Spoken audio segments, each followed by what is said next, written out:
right. Do you have a peanut can, Mark? I did not bring my peanut can today, but I think we'll get things started. So everyone's here.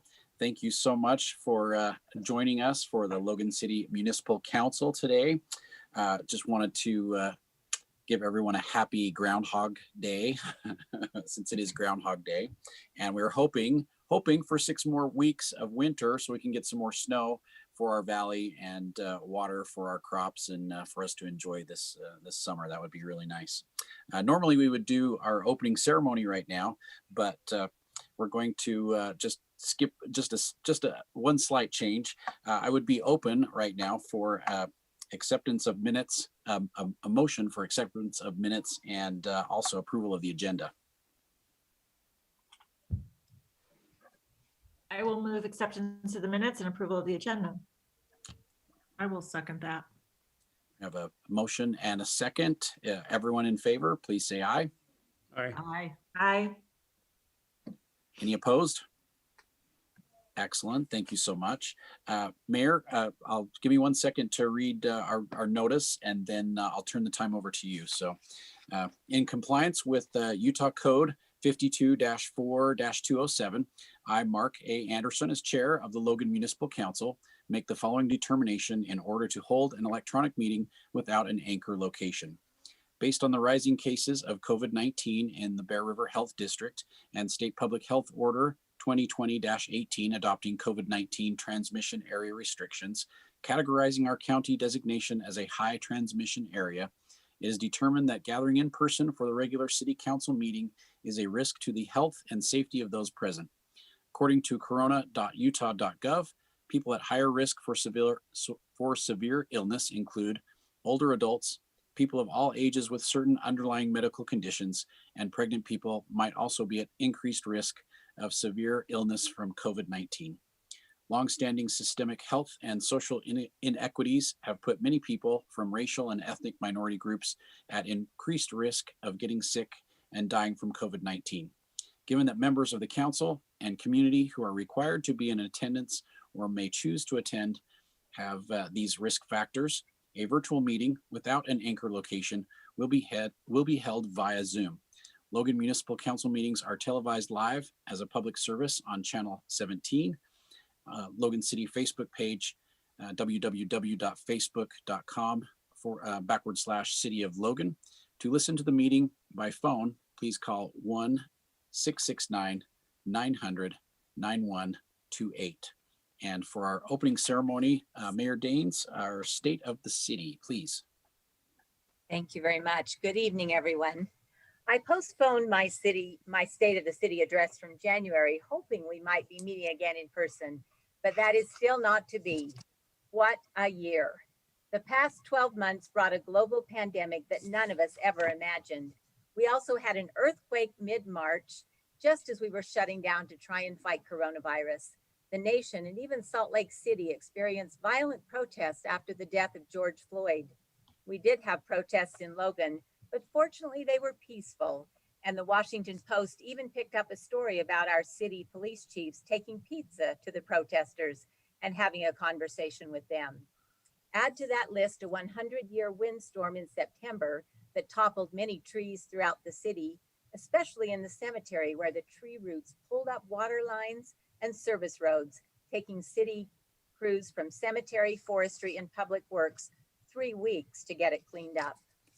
With all the challenges of this year, I have wondered how to better be prepared. The earthquake in particular got my attention. Our main fire station is nearly 50 years old and has some seismic issues. The roof on the service center, where a great deal of our city heavy equipment and vehicles are stored, also provides concern. We will need to invest capital funds in those buildings and are also applying for a FEMA Hazard Mitigation Assistance Grant to make sure we have the infrastructure to function well in future emergencies. During 2020, I realized many of our citizens, businesses, and organizations struggled, and there have been some rough times. However, in November, NBC's did a national news story on Logan as we had the lowest unemployment rate in the entire country. Our local economy has continued to grow. Overall, as a city, we have been fortunate.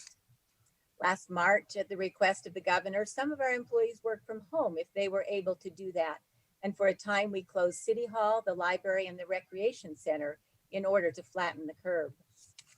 Many of our employees are considered essential workers. They simply kept coming to work, doing their job day after day, doing all they could to protect each other. I am extremely proud of our team. They kept picking up the garbage and running the landfill, keeping the lights on, plowing and repairing the streets, keeping our water, wastewater, and sewer systems operating, taking care of our parks and trails, running library books to the curb, approving building permits and providing inspections, facilitating economic development, and doing the dozens of other tasks in finance, legal, HR, and the recorder's office required to run a city. And our first responders, the firefighters, EMTs, and police officers just kept working. Our EMTs went into homes to transport patients to the hospital, not knowing if a patient had COVID or not. Our police helped citizens and made arrests as necessary, wondering if they were being exposed.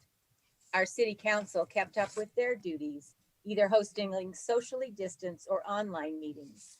We do have an amazing team. The council has wisely built up reserves in all of our funds to prepare for a rainy day. When the pandemic hit in March, just as our budget was taking shape, we took a step back on some projects and expenses to be cautious and prudent. As the year progressed, our overall revenues did not take the dramatic plunge that other cities have experienced, so we were able to move ahead with most projects. Here are a few highlights among the many things we accomplished in 2020. My number one priority and goal as mayor is fiscal responsibility. The finance department plays a key role in accomplishing that goal by helping develop the overall budget and tracking expenses, allowing myself and department heads the tools to manage the budget and providing financial information to council for their approval. They are critical to the city's excellent financial status. This year, finance completed a citywide transition to new software, a multi-year undertaking which will better serve our departments and citizens for years to come. They also administered over $4 million of CARES funds, which required extremely careful expenditure and reporting. A second major goal is to revitalize downtown. We are focused on a 4-block area, and our economic development director has played a key role. The Redevelopment Agency, or RDA, has been building funds for some time for redevelopment projects. The City Council, acting as the RDA board, approved funds this past year to incentivize 2 new housing developments in downtown, one on 100 South, replacing the former blighted V1 gas station, another on 100 East. The RDA also purchased the blighted buildings near the corner of 300 North and Main, which have been a vacant eyesore for years. We are currently doing asbestos mitigation and eventually will demolish those buildings to make way for new development. Although we paused for a while on our center block plaza, we are again moving forward. The revised plans will keep Plaza 45 and the building to the south as requested by the Historic Preservation Committee. We will demolish the Emporium and the adjacent building to the north to create a plaza, a gathering place to benefit our citizens, including an ice rink, splash pad, and stage. Plans are nearly complete as we work to finalize the budget for council approval and then submit designs to Planning Commission in the next few months. The RDA also assisted with the creation of the new Blue Spring Business Park on 600 West and 10th North, with an incentive to help cover part of the cost of the new road and utility infrastructure. The project will be a welcome benefit for our tax base. We have also assisted a number of businesses which are expanding or moving to Logan. A new library is underway and will also be an exciting part of downtown renovation. Council approved funding for the design and construction drawings, and we anticipate construction will begin by December 2021. We will demolish the existing library to make way for a new 3-story building, which will better serve our 700 daily patrons, at least pre-COVID. and the 238 community groups who meet there. By building up, we will gain additional parking and more plaza space for the library. During COVID, our staff was creative and hardworking, finding new ways to serve patrons with curbside pickup. Staff walked outside over 12,000 times to safely deliver materials. That protocol will help bridge the gap while the old library is torn down and the new building is constructed. While they were closed, staff provided online story time and programming and went through the entire collection to purge old and dated material and install a new electronic tracking system in each item, all needed steps to move our library forward into the 21st century. The Community Development Department helps our city grow, and we have seen a building boom this year in spite of COVID. They help us to grow in an orderly and safe manner as they review plans and developments, issue building permits and do inspections, enforce when there are problems with overoccupancy or rundown properties, manage regular CDBG funds to improve our community, as well as extra CARES funds. They have also assisted with our downtown efforts and have helped move us forward on our goal of remaking historic downtown as a destination for living, working, dining, art and entertainment, and activity. They recently completed a public art master plan, which will come to life in our downtown. The Center Block Plaza will help provide a cohesive and walkable downtown, connecting our historic landmarks of the Eccles Theater, renovated Center Street, Tabernacle, and Courthouse. We strive to strengthen our community with good urban planning, enhanced walkability, and a vibrant downtown, which will draw new homeowners to fix up, reside in, and stabilize our older core neighborhoods close to downtown. We need to densify downtown housing to prevent sprawl, preserve our rural farmland, help air quality, provide affordable housing, and utilize existing infrastructure. A third key goal is to upgrade aging infrastructure as well as investing in new. We have continued to do that in a number of departments, some of which I've already mentioned.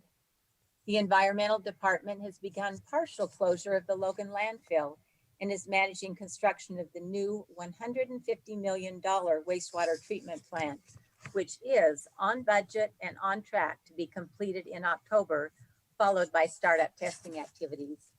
This plant will serve the majority of our valley for many years in the future and is a critical piece of infrastructure for Logan and its neighbors. At the request of other cities for which we provide garbage collection, we will be expanding our green waste program this year to meet those needs. This is a partnership with the Forestry Department and Collections. Our Light and Power Department has been extremely busy and very productive, providing new and upgraded service to keep up with city growth and new construction. They have ordered the equipment to construct 2 new substations this year, a significant and needed infrastructure addition.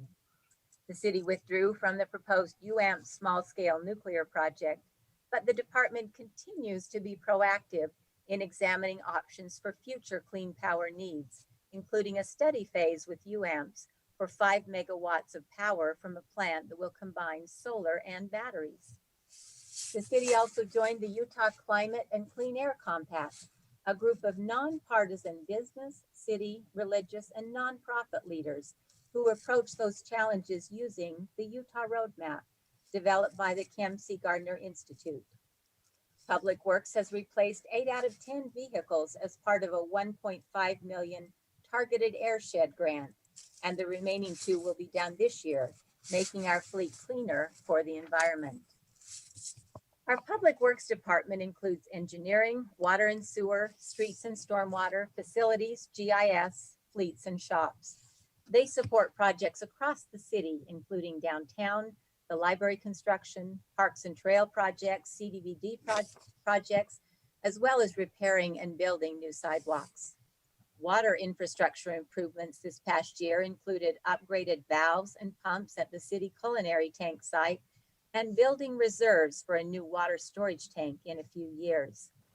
The new vac truck purchased last year has allowed for enhanced inspection and sealing of sewer lines to prevent infiltration, again, enhancing the life of sewer infrastructure. A very large and complicated infrastructure project was the intersection of 1400 North and 600 West. In addition to the street and intersection improvements, it added new sewer infrastructure for that part of town and made significant stormwater improvements. Because it crosses the Union Pacific Railroad right-of-way, the department worked with UP for over 4 years to plan the intersection, only to have them change the rules for the maintenance agreement at the last minute. That is really frustrating, and the rules they proposed are completely unreasonable. We certainly don't like resorting to litigation, but sometimes that's the only option. UP's demands will affect the entire state, and UDOT and the Attorney General's office is supporting our efforts. Once that is resolved, we can open the full width of the intersection across the tracks. In the meantime, Public Works has created temporary solutions to make it usable.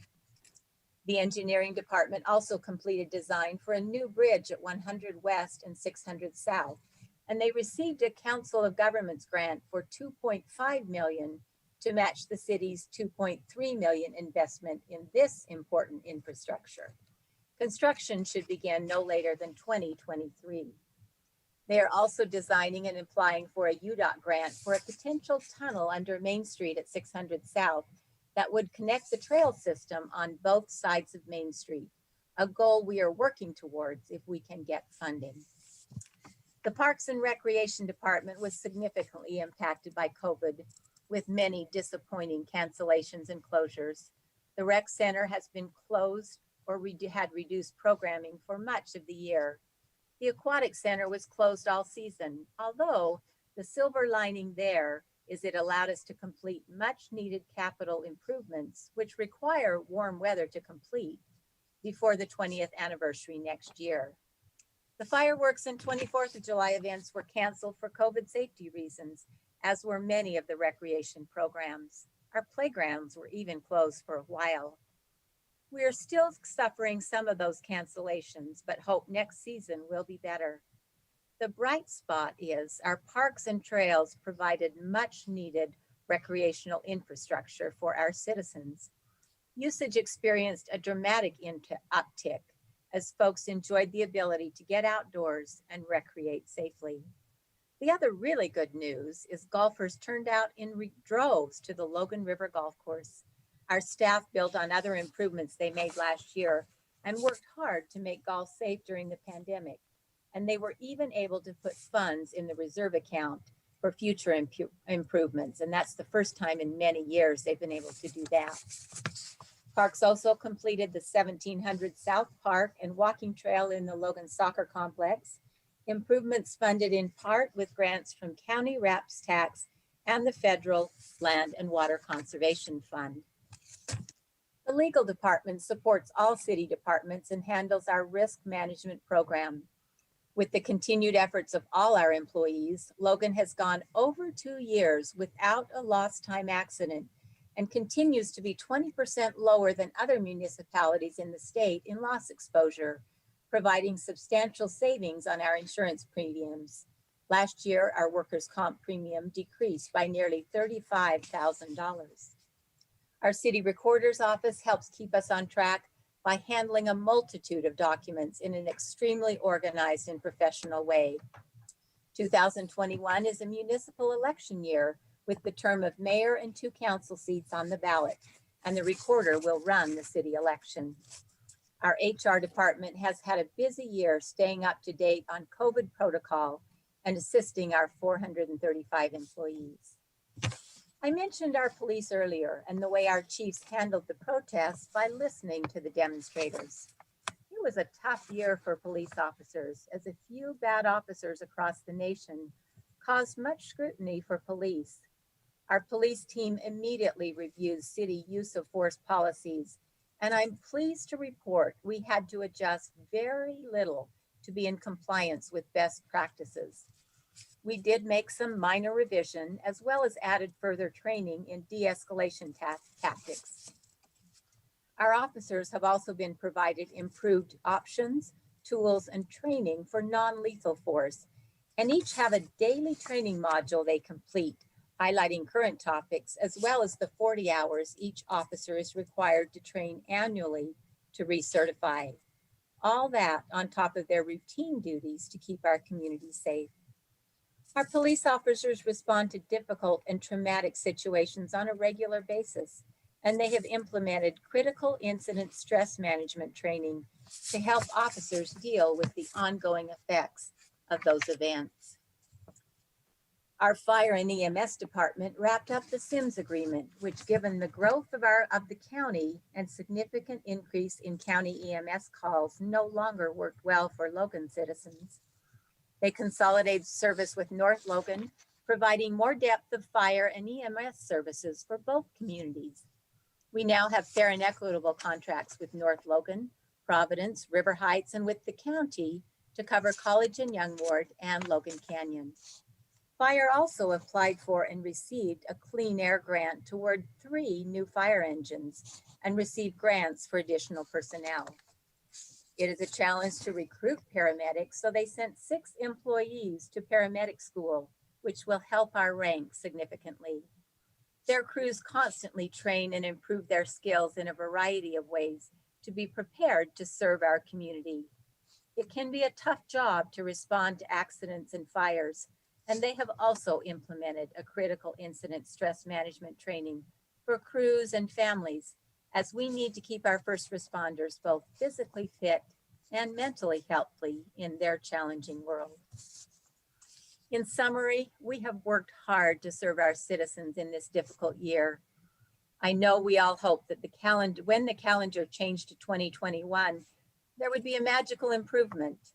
Of course, things are improving as the vaccines are given to the population over the next month, but the challenges have not all gone away, as we must still wear masks, social distance, and limit much of what we typically do, especially for fun. However, I'd like to finish by listing the good things I've noted over the past year and what I enjoy about this job. I am grateful for the work ethic and determination that comes from the pioneer heritage in our valley. When life is difficult, we just keep doing our best day by day, both employees and citizens. I am grateful for our neat and clean city, our beautiful mountains and valley, and our wonderful recreational opportunities close by that have helped keep us sane during the pandemic. I am so grateful for the peace and the civility that we enjoy in our valley, even if we have differing opinions. I'm grateful for the kindness, the helpfulness of our citizens who watch out for their neighbors, and our nonprofit organizations that do so much good. I appreciate people who answer the call when they see a need. So many have stepped up to help others. I am grateful for a good city council to work with, and I am grateful for our employees and to serve as your mayor. Thank you for that opportunity.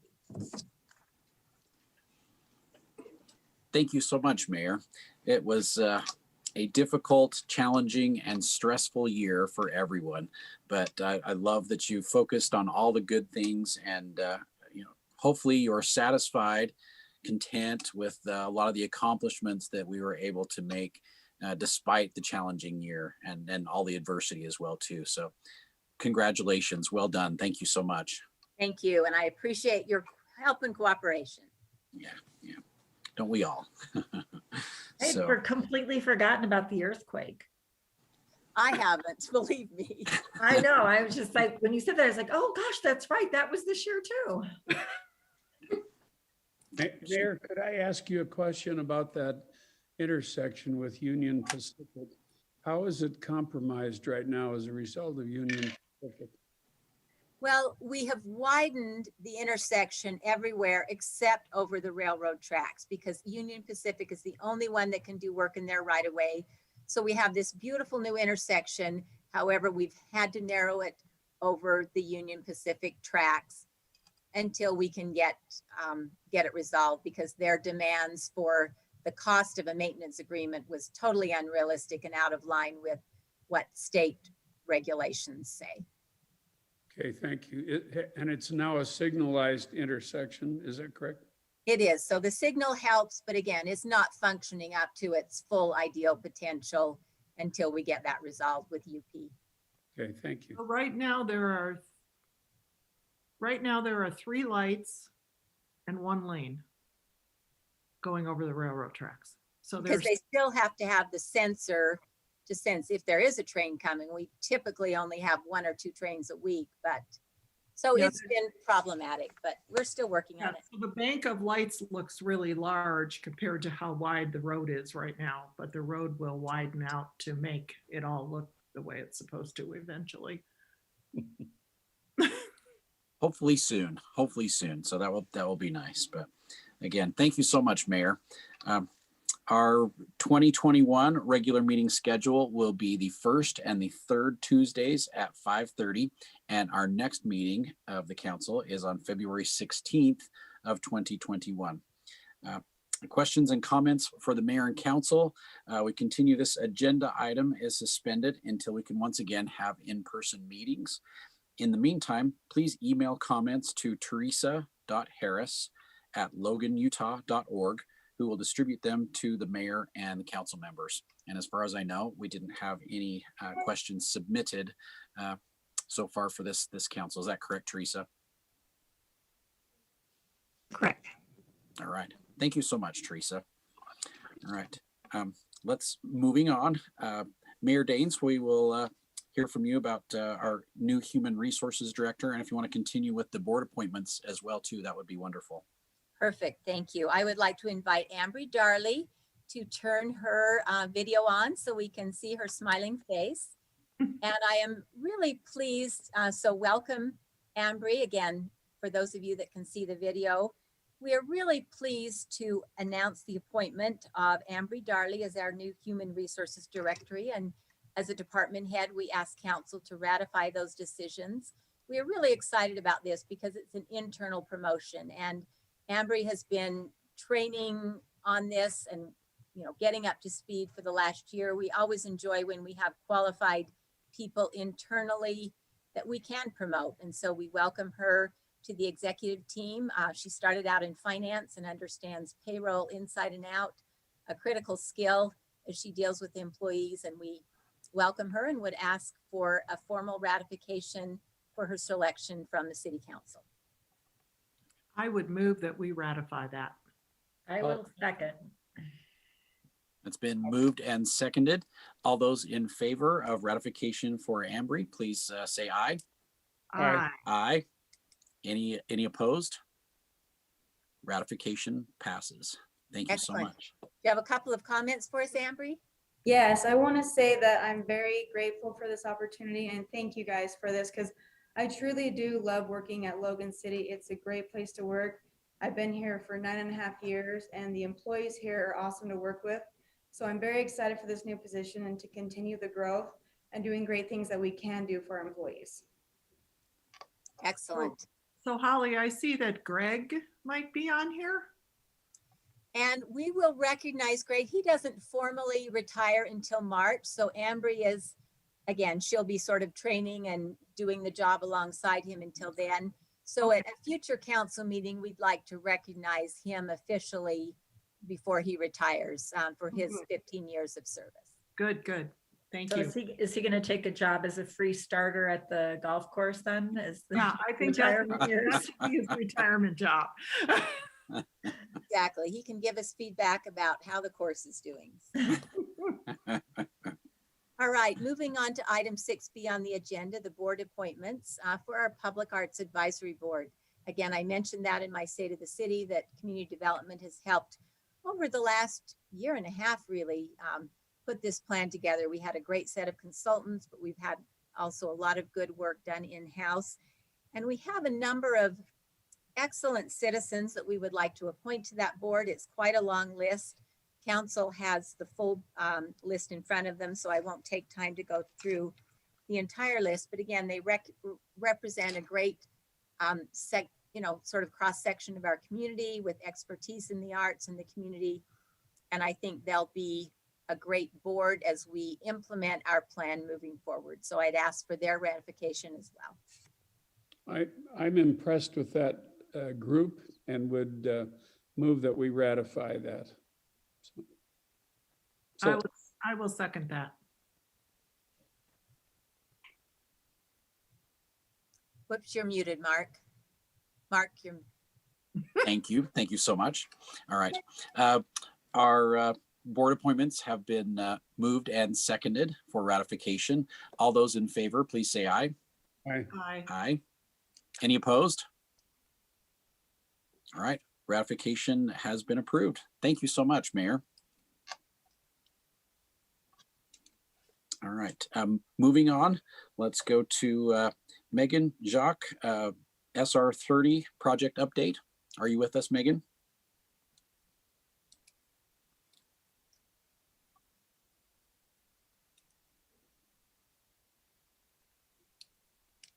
Megan?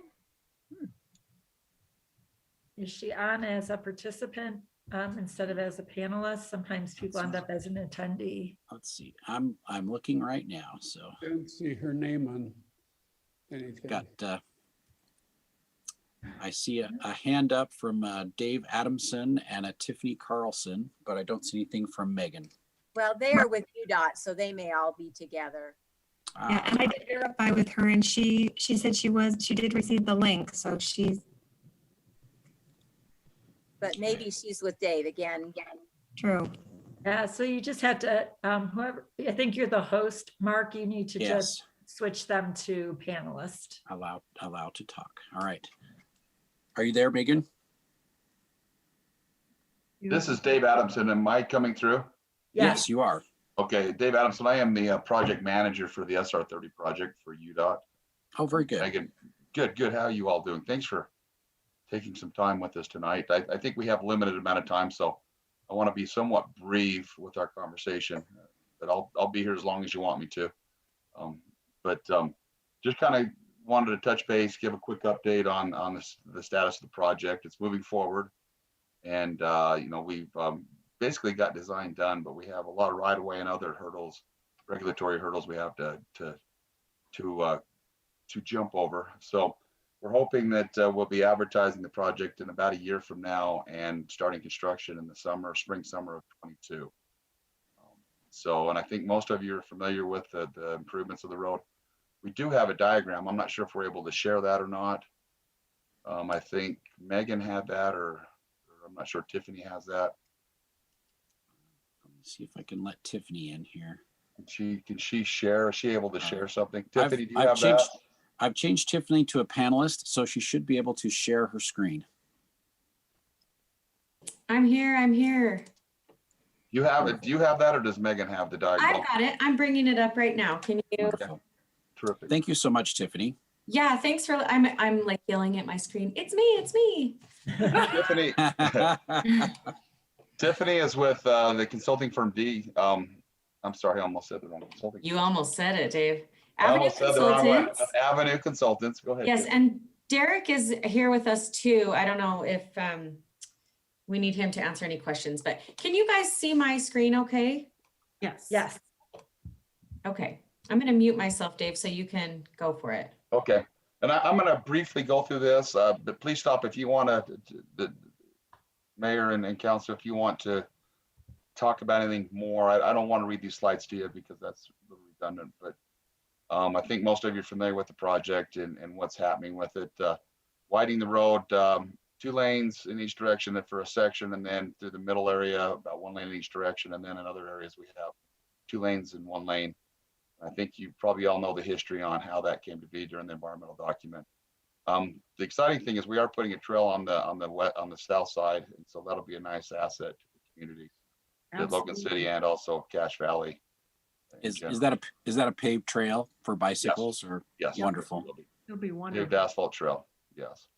And so I think most of you are familiar. So with the limited time, I don't want to dwell too much on the project unless you guys want to talk. There's one area of design that's still kind of left open right now, and that's the SR 23 intersection.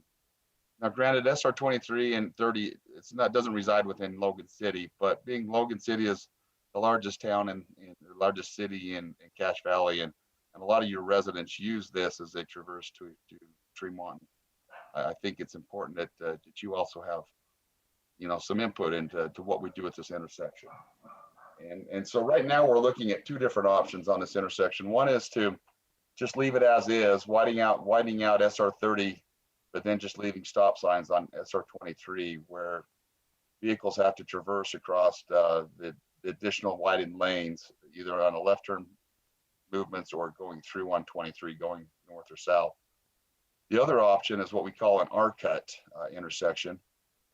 You can see on the diagram here, we have the two different options here. The R-cut, basically, the SR30 isn't really, if you're traveling on SR30 north or east-west, it doesn't really affect you.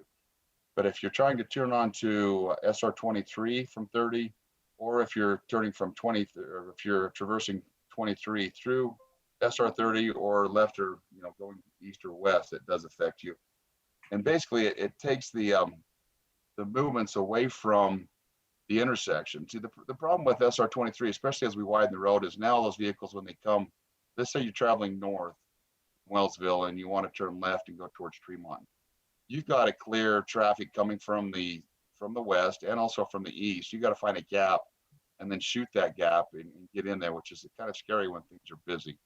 But the R-cut intersection allows you to basically make a right turn,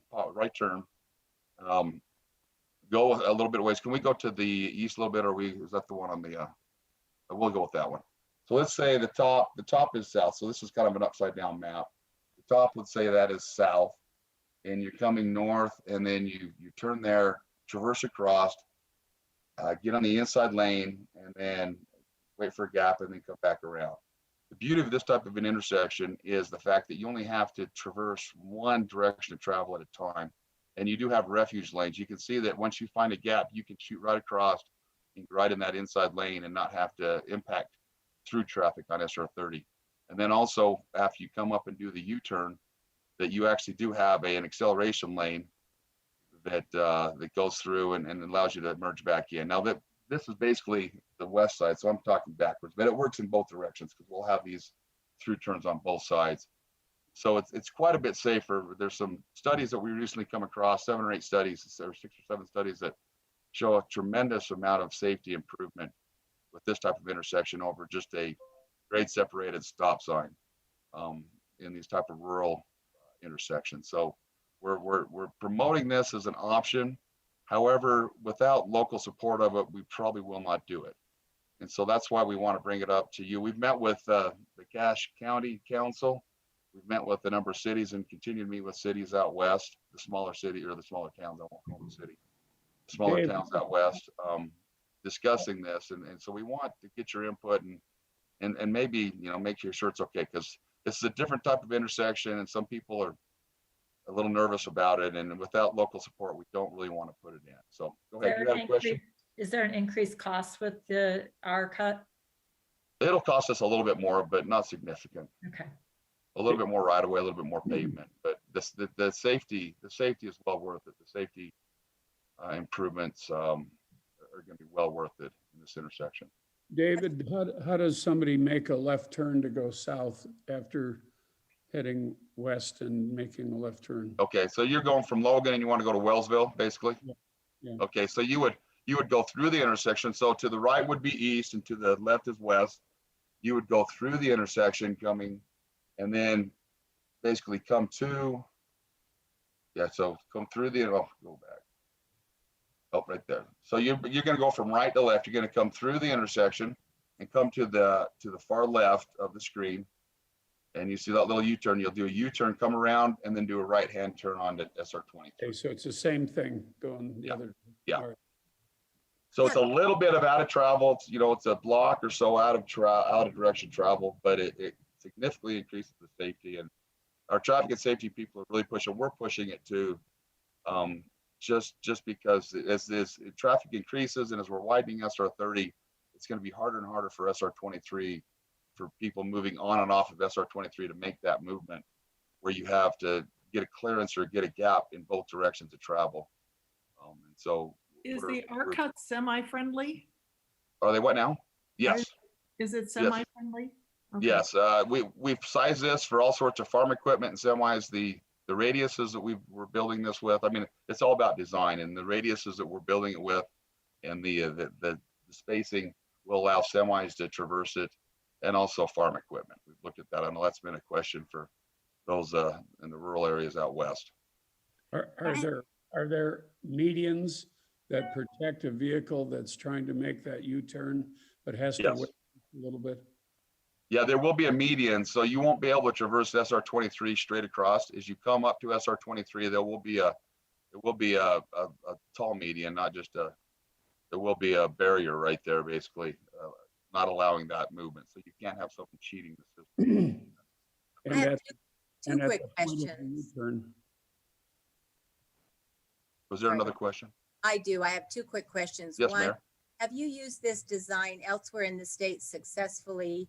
And number two, if you've done that, has there been an educational campaign just to kind of educate people and help them learn how the new, I mean, it looks pretty interesting, but it Yeah, obviously it's different. Very good questions and points there. Yes, I live in Layton. I live in Northeast Layton, and we have done similar type of intersection here by the Layton Hills Mall, if you're familiar with this area. Having lived in Layton for the last 27 years, wow, I'm dating myself, I'm getting old. Living here for 27 years, I remember what Layton looked like when we first moved in, and then as it got busier, down there by the main interchange in Layton, by the Layton Hills Mall and the Walmart there, especially during busy times, especially during Christmas, it would take literally 10 minutes to get a quarter mile or half mile through that intersection. We've put four of these R-cut type, in all directions, in addition to improving the interchange.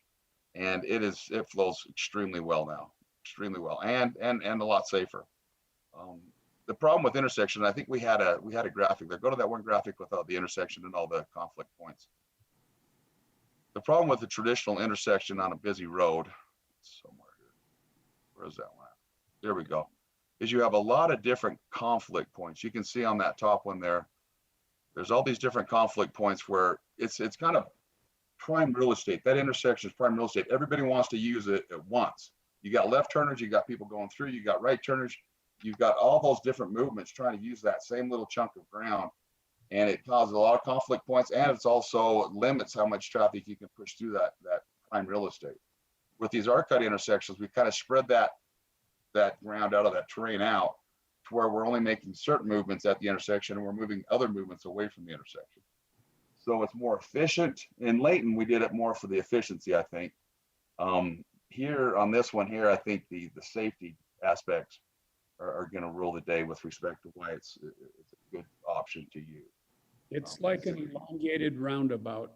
Yes, yeah, that's a good way of putting it. Excellent way of putting it. And to be honest with you, for those aggressive drivers, I used to, well, never mind, I won't condemn myself there, but I used to do this down in the Layton area all the time, where if people are stacked up in the left turn pocket and it's going to take 3 lights to get through, a lot of times I would just go through the intersection, find a gap, get in the median, and do a U-turn. So I was unofficially doing that in the past. And I think maybe a lot of you have done that also in the past, where there's a left turn pocket that stacks up for 3 or 4 lights.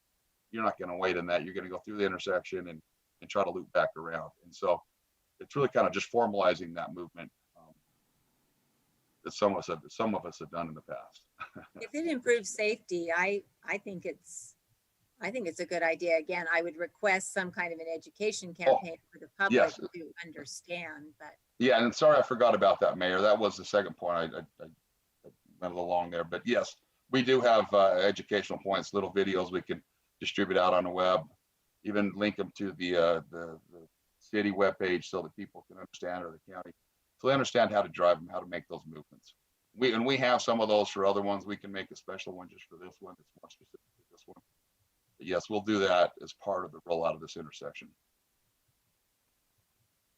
What's your time frame then? Are we the last group you're talking to as far as permission for this type of intersection goes, or what's your time frame for? I think we're still meeting with a couple other cities next week, and we're just trying to get a feel. We got a tentative approval from the Cache County Council last week. They were like, yeah, we're okay with it as long as everybody else is okay with it type approval. But I think at the end of the day, one of the councilmen said, if it's about safety, then I'm all for it, or something to that. I messed up his quote, but something to the effect that safety is what's important here, and so that kind of Safety over convenience was. There we go. You remember. That's why we hire these high-priced consultants. They can remember. I will say that you know, Highway 23 and SR 30 have the potential to be a very serious, tragic intersection if things go wrong. And the cars are usually traveling at a relatively high rate of speed coming down off that hill, especially coming to the east. And sometimes it's foggy out there and sometimes it's very slippery. And I think that any kind of intersection that we can create that improves safety for everyone is a good idea. Yes. Well, I approve this, or at least I would vote for it. Do we need a motion on this or just head nod? I think just some sort of statement of Support. support for this type of an intersection. My leadership at UDOT has told me that I need to have local support for this before we install it, because it's different. You know, it's different, and sometimes people have a hard time with different and change. You know, something they're not For our familiar with. heads to Oh, where are you from, Dave? That never happens up here in Cache County. Well, I'm not saying Cache County, I'm saying everywhere. Dave, Yeah, I think, oh, go ahead. honestly, I think you have the support of the entire council when it comes to safety, but this also looks very convenient as well too. It seems like this is a great solution. It will be. And we also, with regard to safety, as Councilwoman Janine was talking, we are going to light that intersection also. That'll be part of the project. So that'll also increase the safety at night. And, you know, there's only so much you can do with fog, but I think the lights do help a little bit with the fog too. So that happens out there. So, Quick question, Dave. yes. Did you say the 2 lanes on SR 30 would stop at 1,000 West or? It varies as we go across. I don't know if we have that graphic. Do we have that graphic, Megan? Oh, here we go. If you can read that, I think we can send these slides to you if you'd like. So if you want to look at them further, but there it talks, I think that talks about where does that show the different? That one might not be the one that shows the different lane configurations, does it? So right up here at the Oh, top, there it is. Yeah, shows there we go. from this extent to this extent. Yeah. Yeah, there we go.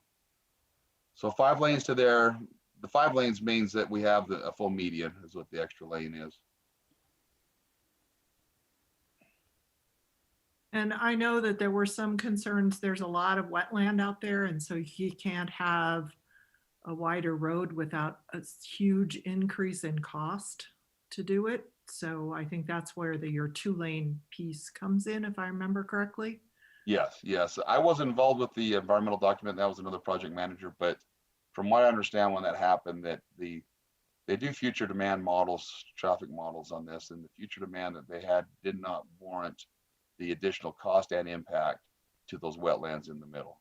Right. I know that's rubbed some people in Cache Valley wrong. They wanted 2 lanes in each direction all the way through. But going through the environmental document process, that's just kind of how it came out. So, Could I ask you, will you be starting on the west and coming east, or will you be starting on the east and going west when you do? you know, it's kind of up to the contractor, to be honest with you. We give the contractor certain parameters and limitations, you know, with regard to how much they can close, what they got to keep open, but they kind of set their schedule and where they decide to work. Now, one thing I do know is that we do have settlement issues. This area in the middle where the wetlands are is extremely poor soil, and our settlements are going to take a long time to get out. And so more than likely the contractor is going to jump in there first and not actually do any road improvements, just put a bunch of dirt out there to get the settlement started. So through the wetland areas, they'll probably start there first and get that dirt in place to start that settlement process. So will the road be open the entire time? Yes, with slight exceptions. We have some culverts we have to install out there where we will have some maybe 12-hour closures or 24. I can't remember, Derek. Maybe 1-day closures, Sunday closures. When we do the railroad, we'll probably have to close for a day.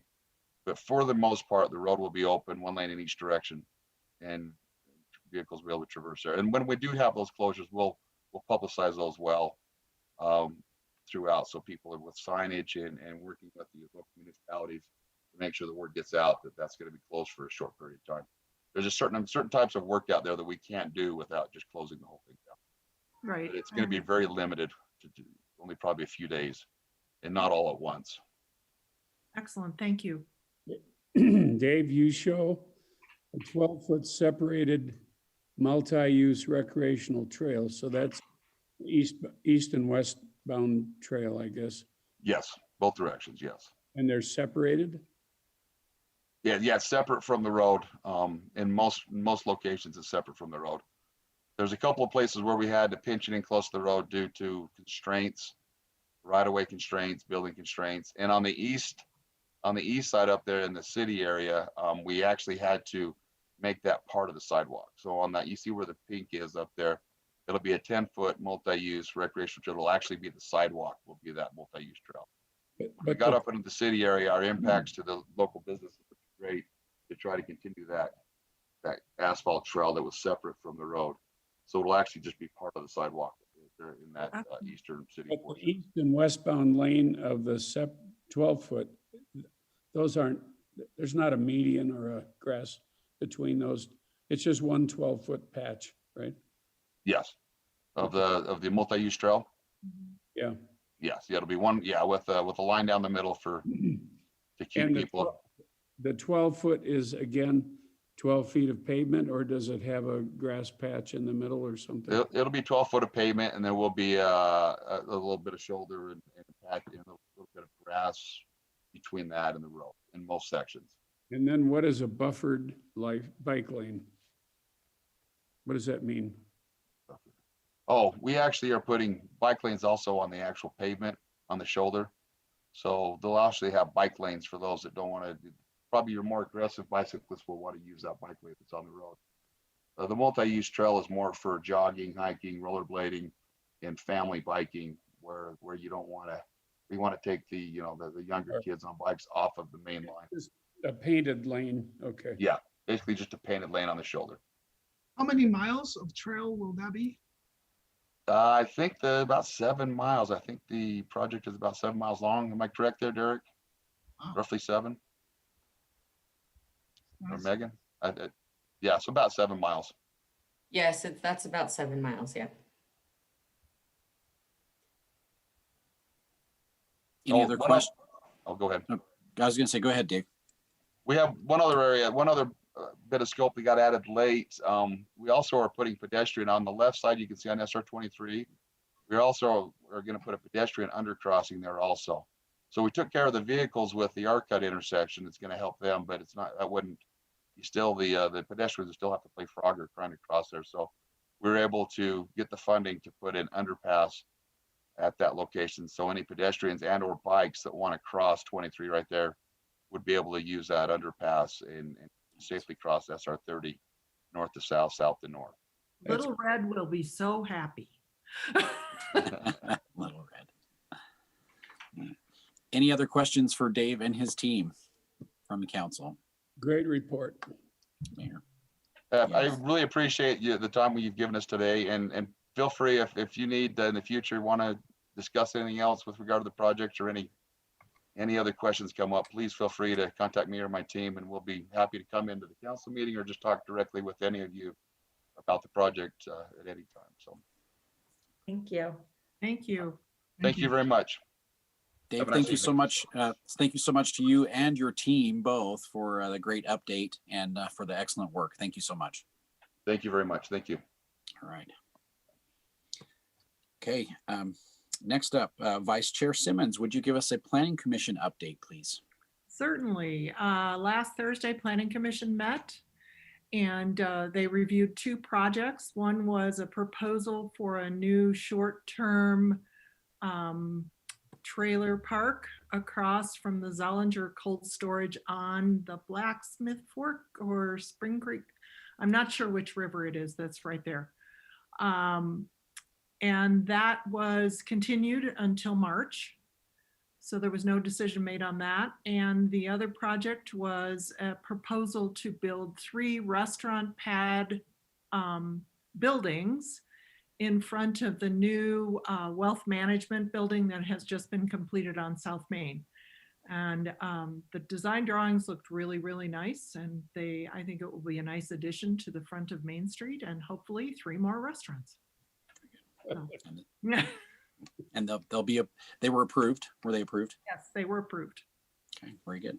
And I All right. think he will be doing the construction, I believe. So. Very good. Very good. Amy, you said you had an update for us. Yeah, we just had the meeting of the homeless coordinating council today. We don't have yet the final count for the point in time count that was completed last week. In addition to the night of the January 28th, they do allow service agencies that interact with people who are likely to have been homeless or homeless to continue to submit surveys for them for the week following as they interact with them.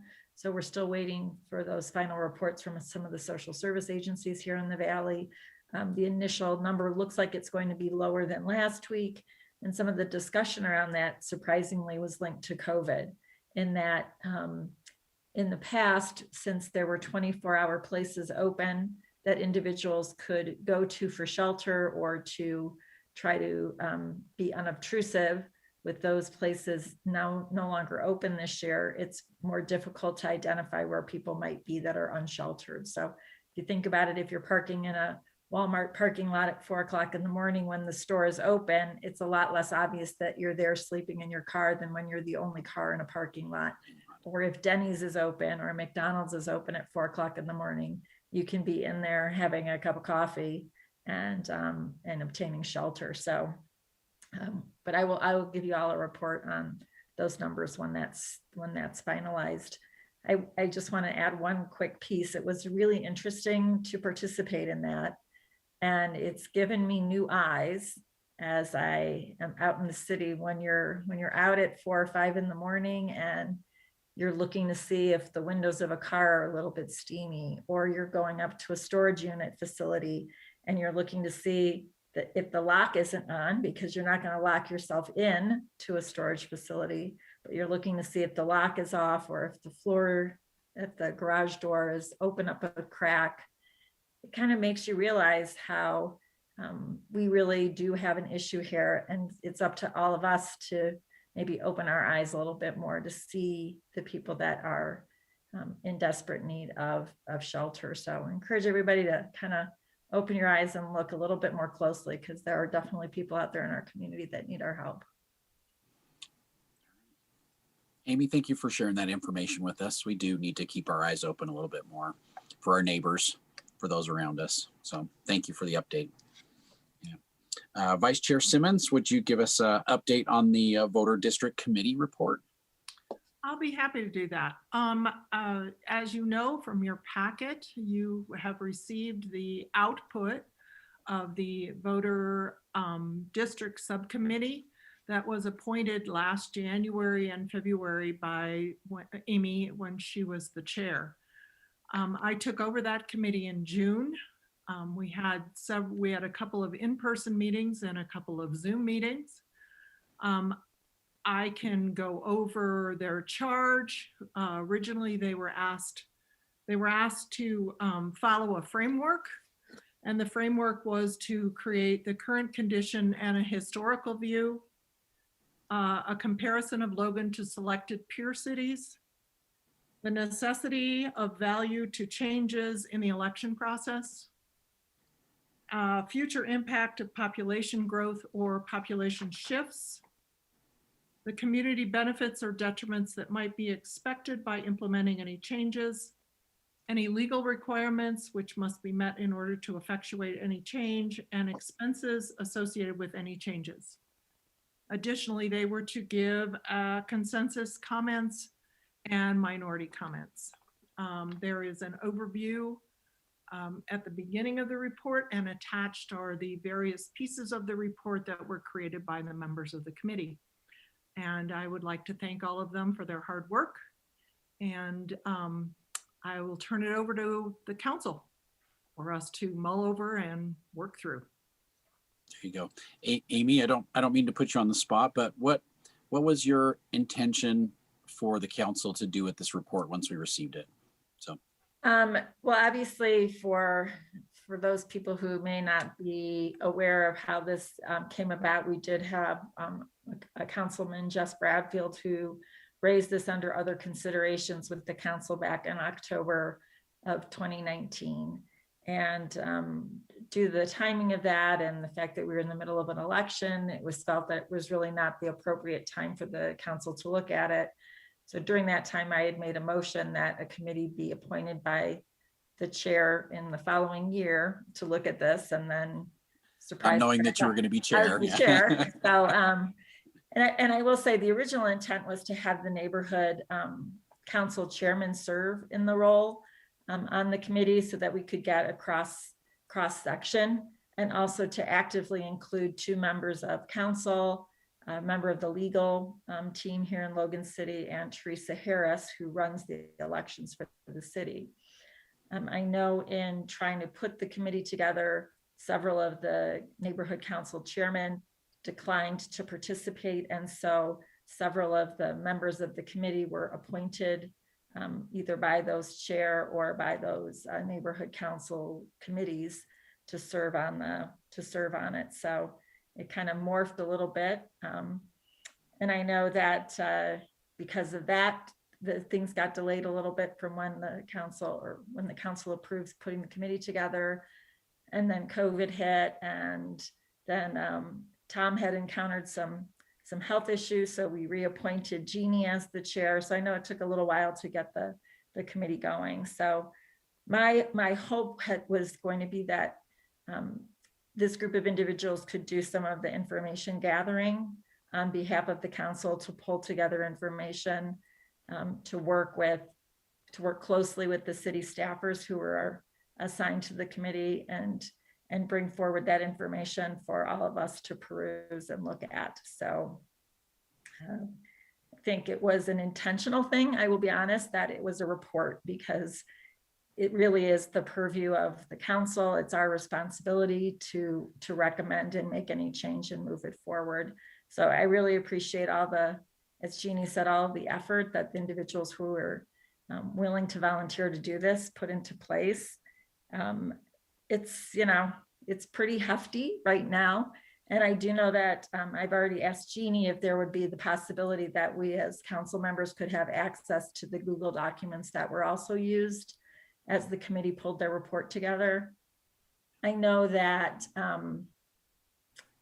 I was in another meeting today, and I already identified, like, I'm a little bit type A, which is a good and a bad thing.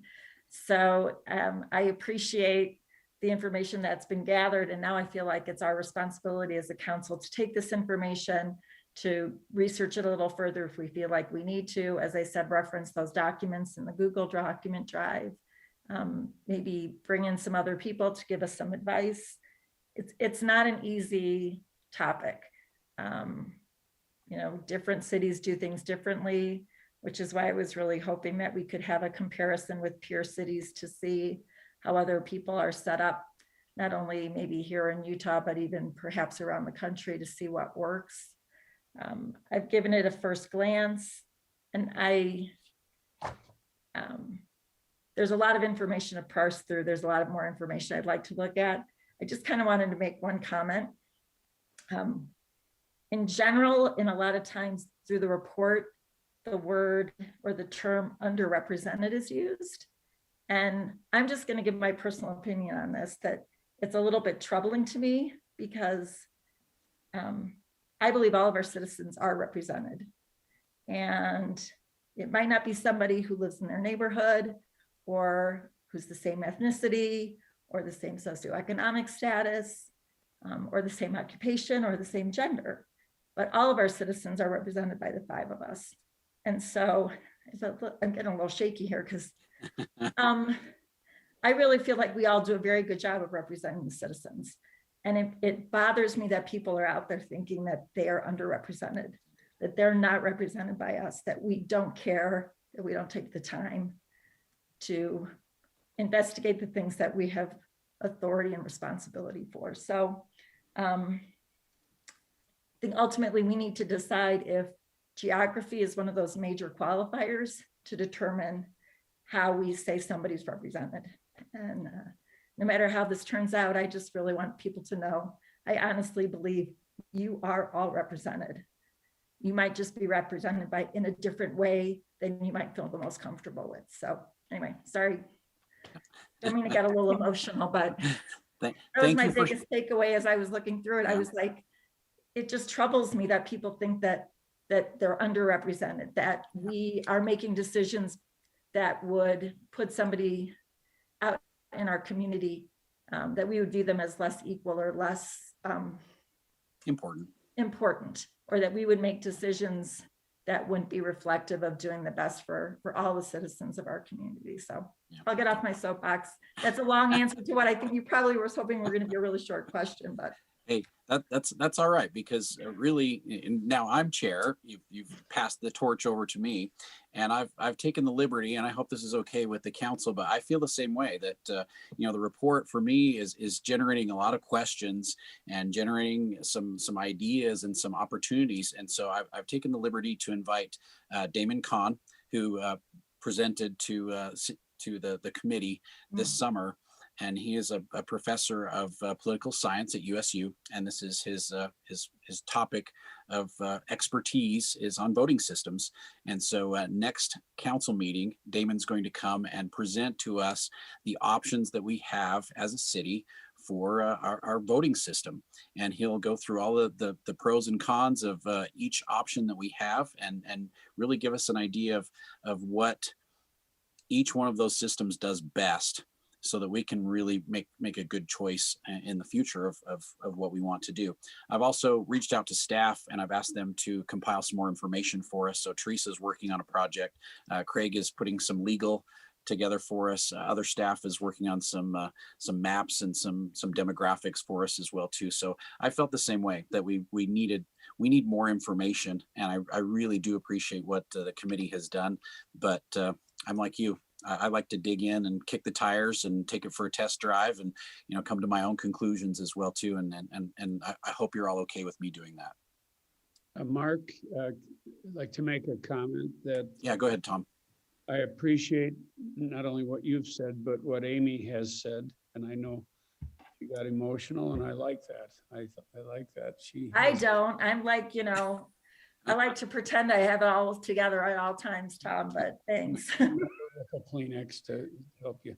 But no, the point I wanted to make is that I read in the report that it was recognized that it would be not prudent to move ahead or try to move ahead on this thing for this next election cycle, because first of all, it's pretty fast, but the other thing is that the census.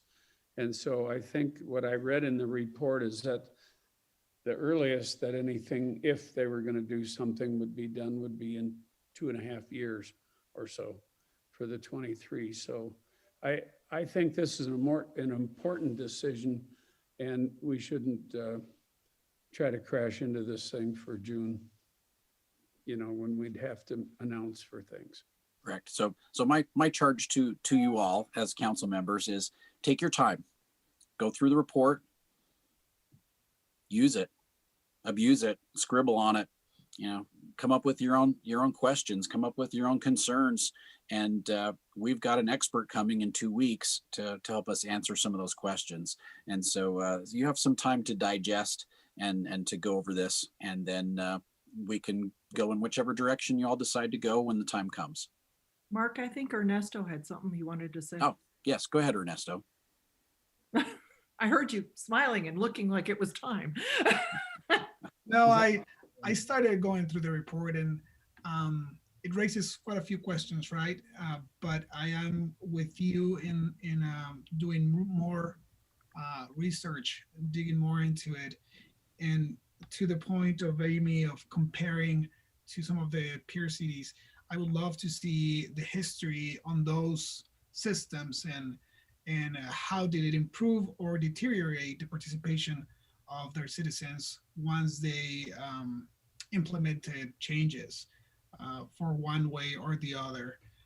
Because I think it's easy sometimes to, I don't know, think that there's only one way that needs to be changed into. And I do advocate for representation, but I would want to make the best informed decision before just making a decision just for the sake of making a decision. And I Well, think, Mark, I think Dave, Could I I say think one David- more thing? yeah, go ahead. Ernesto said something that I thought was really important, and that word was participation. I think it became clear as the committee worked through things that participation was an issue in different areas of the city. Some areas of the city are very, very consistent voters, and some areas of the city are not. And that may be something we also need to talk about. Definitely a good topic for exploration to see how we can boost that participation, especially in parts of the city, but all over the entire city. You know, when you only see 20% of the registered voters, or 10% of the registered voters participating, then that's kind of disappointing. So, all right. Any other comments? You have your assignments. Aye, So- sir. Thank you for your opinion, Amy. I do appreciate it. So Yeah. I think everybody else does too. So, all right, let's move on to our action items. We have a public hearing, budget adjustment for the fiscal year 2020-2021, appropriating 392 additional funding communication center. The communication center received from the state of Utah for a grant for medical related training for personnel. 128,460 funds for fire, wildland, and standby reimbursements, and $16,500 for police rolling stock reserves for the purchase of a replacement vehicle. Resolution 21-07. Rich Anderson, are you with us, Rich? Rich is not here, but Ruben is here for Rich. Ah, very good, Ruben. Thank you so much. So any questions you guys have about these? Just really a grant, some reimbursements from fires that we had, and then last one's just rolling stock item for the police vehicle. You're not gonna get emotional presenting this, Ruben? I am emotional right now. Yeah, you're an accountant. Accountants are always like, I know. Yeah, we're like those engineers, right? Rich was very thorough 2 weeks ago in his presentation. I think it was pretty straightforward. Does anyone else have any questions before I open it up to the public? So all of these revenues, it comes from grants, is that correct? No, the first one is, the second is really just reimbursement from the firefighters' time and resources to go to these fires. And the last one is just our own internal reserve that we're pulling out of. But we plan for it. It's a rolling stock item. Okay. Very good. If the public wants to participate, when I open it up to the public, you can raise your hand if you'd like to speak. You also had the opportunity to send in email questions or comments for the public hearing portion to Teresa Harris at teresa.harris@loganutah.org. So at this time, let's open it up for the public. If you have any comments regarding budget amendment resolution 21-07.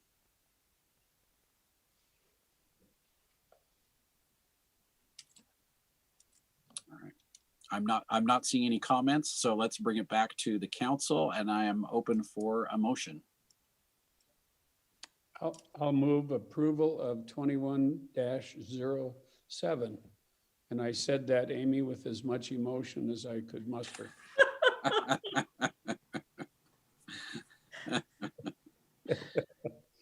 second it. Very good. Our resolution 21-07 has been moved and seconded. All those in favor, please say aye. Aye. Aye. Any opposed? All right, motion passes. Let's move on to our workshop items. Workshop for resolution 21-05, proposed resolution for approving the program year 2019 consolidated annual performance. Mike, our community development director, are you with us, Mike? Greetings. I'm kind of tearing up though, so I'll try to make it through. I got the sniffles. Right. Let me try to share my screen. I see a theme for tonight coming out. Amy, you started a theme. Hopefully that's not the only thing I ever start in my life, but Okay, I'll be brief on this. This is the Please. project year 2019. We call it the CAPER. It's the Consolidated Annual Performance and Evaluation Report. And we have it under Resolution 2021-05. And this is bureaucracy. That's what projects we're going to fund for that year. And then that's based on a 5-year consolidated plan. So basically the way we've written that 5-year plan is that we're going to invest 40% of the annual funding into neighborhood infrastructure projects, 10% into the remediation of access and mobility barriers, and then 30% towards community needs, human service types of things. So in 2019, the infrastructure projects that we did were the 3 Point Avenue and Southwest Sidewalk and the Boulevard USU Tunnel Trail.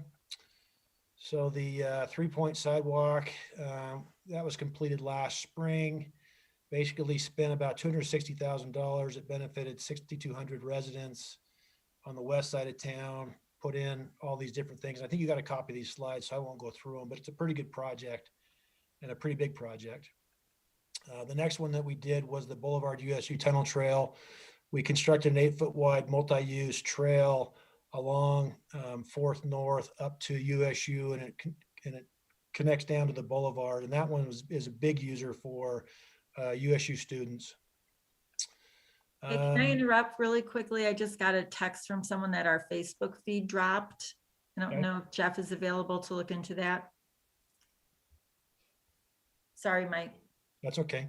So the next thing is that we did the remediation of access and mobility barriers up at, let's see, hang on, who's driving? Lundstrom Park. We put in 88 corners and installed some sidewalk. And typically Hillcrest doesn't qualify for CDBG because they're above the income threshold. But in this case, where you're doing these access mobility types of projects, we can do these citywide. So these are the kinds of corners where you see it's cut out. It's got the dimpled surface, so folks who are disabled will know that they're approaching a crosswalk or a sidewalk or a point of access to the street. That cost us $15,000. We did 2 traffic signals, audible traffic signals, one on 2nd North, one on 1st East, one on 14th North and 4th East. And these are for folks that are disabled, have hearing problems. And we did a community needs project. We did the Whittier Center playground flooring. It replaced their rubber tile flooring in the Todd area. Cost us $40,000. And we did the Family Place outdoor lighting security cameras. That was completed just this past spring, and that cost $17,000. So part of the grant, we also do our admin cost, and then we also funded the public art master plan, which most of you are familiar with. So be happy to answer your questions. Just don't make me cry. Any I'd questions from, I don't know Go. whether I could do that. Question, Mike. Slide number 7. Okay.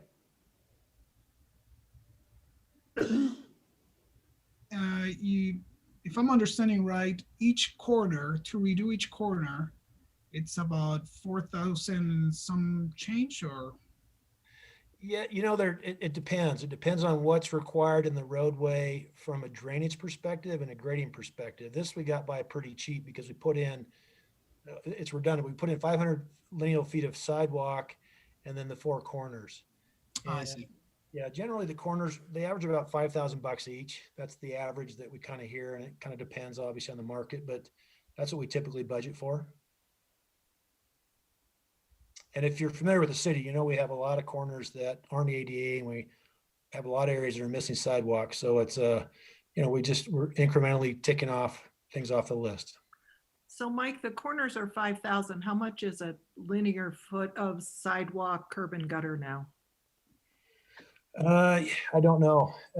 But if you look at the 3 Point Southwest Street sidewalk, we put in 2,200 lineal feet of new 5-foot wide sidewalk, curb and gutter, and a bunch of asphalt, park strip area, and that was $260,000. So again, it just depends on the nature of where they're doing it. In a lot of the areas, that don't have sidewalk are pretty difficult. So they're a little more expensive. You could ask Paul Linhart to respond on that. I just don't know the average cost. I will say the 3-point project was, I really liked the public meeting portion of that before they started doing that, and the outreach that they did to all of the people who were going to be affected. And I think it worked really well. I commend them for that. Yeah, it's our engineering guy. Sam did a really good job. Sam Odd. My question, do we have employees that do this for the city, or do we contract this out to companies? Both. We try to use city crews to do as much as we can because we can go that much further. But in some cases, we have to contract it out. It just depends on the scope of the work and whether we can piggyback on something else. We have, well, I don't know if I can describe it properly, but we do have a concrete person that's on retainer, for whatever lack of appropriate terminology, that does a lot of work for us. We try to use city crews. Thank you. Mike, with the Whittier, does that satisfy half of their total play area? I went up there and looked like part of the area was in good shape, but part of it had been pretty well deteriorated. Yeah, they did only half, and they requested funding to help with the other half. It wasn't, there wasn't enough money to go around, so I'm assuming they'll come back at some point. All right. If they're unsuccessful in other fundraising efforts. This year. Yeah, I drove by the old South Logan High campus and saw that the playground there looks like it finally got completed, because I know that one was delayed. But would that have been on last year's capper? I wasn't sure when that got completed, because I thought last fall it was still not quite done. I think it was 2 years ago. Was it 2 years ago that we approved that one? Yeah, it's been a while. Okay, all right, thanks. Hey, thank you. Thank you so much, Mike. And we appreciate you coming and sharing that information with us. All right. For ordinance 21-02, a code amendment, Russ Holly, are you with us, Russ? Thank you, Chairman Anderson. I am here. Wonderful. If you would take care of that, and also ordinance 21-3 while we have you, I would appreciate it. I would love to. Can everyone see my screen okay? Yes. Yes. Okay, so the RV Park Occupancy Code Amendment. Quick recap. It started last summer with the AOK RV Park rezone and design review application down on the south end of town at 800 West. That project was continued several times, and as they progressed, they realized they wanted to change the code that regulated occupancy limitations in RV parks in the rec zone. And so McKay Winkle submitted the first code amendment in October, and that was open-ended. And both the Planning Commission and the City Council denied that application. The second one was submitted, which we are reviewing tonight in December, with some limitations. The applicant had increments of 90 days, but the opportunity to stay multiple 90 days. And that was presented to the Planning Commission on January 14th. The Planning Commission changed that request and recommended that the council approve a 90-day maximum without the option of multiple stays. So 90 days or less inside the park. And then just today, I received an email from Stan Checketts and Danny McFarland, who are the property owner and applicant for AOK RV Park. And they have decided to pull that rezone and design review permit, and they are looking at a different direction. And then shortly after that, I received an email from McKay Winkle, who was also thinking about withdrawing. He was also thinking about continuing this application. He ultimately ended with a 60-day continuance request. However, though, I have talked with the city attorney, and at this point where you have the ordinance in front of you today, it's now a policy or legislative decision. And so the city council has the purview of continuing the project, or they could move forward tonight and approve or deny. Well, I guess it's a workshop tonight, but let me go through the slides really quick. When you're saying project, you really mean, you're really saying code, correct? We're not approving a project, we're approving a code change. Correct. Okay. The code amendment. And so the land development code defines RV parks, and this is carryover language from the 1980s when we had two different categories of short-term and a long-term. When we adopted the general plan in 2008, the general plan made it really clear that RV parks should not be long-term. RV parks should be vacation or temporary oriented and not be long-term residential uses.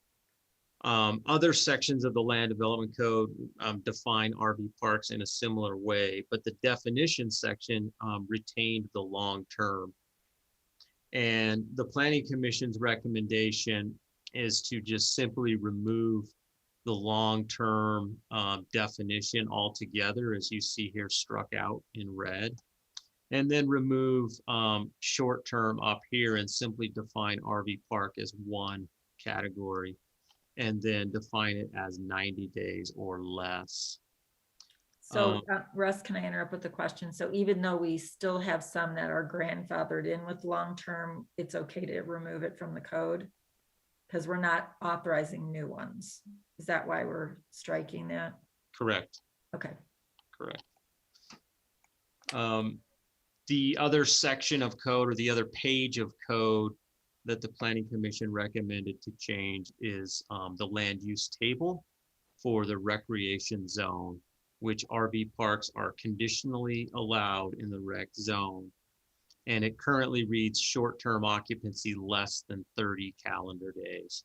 So that's the current regulation that we have or the current option for any new RV park is short-term 30 days or less. This proposal before you tonight is to simply change that to 90 days or less based on the Planning Commission's recommendation. They did vote unanimously for that recommendation at 7-0.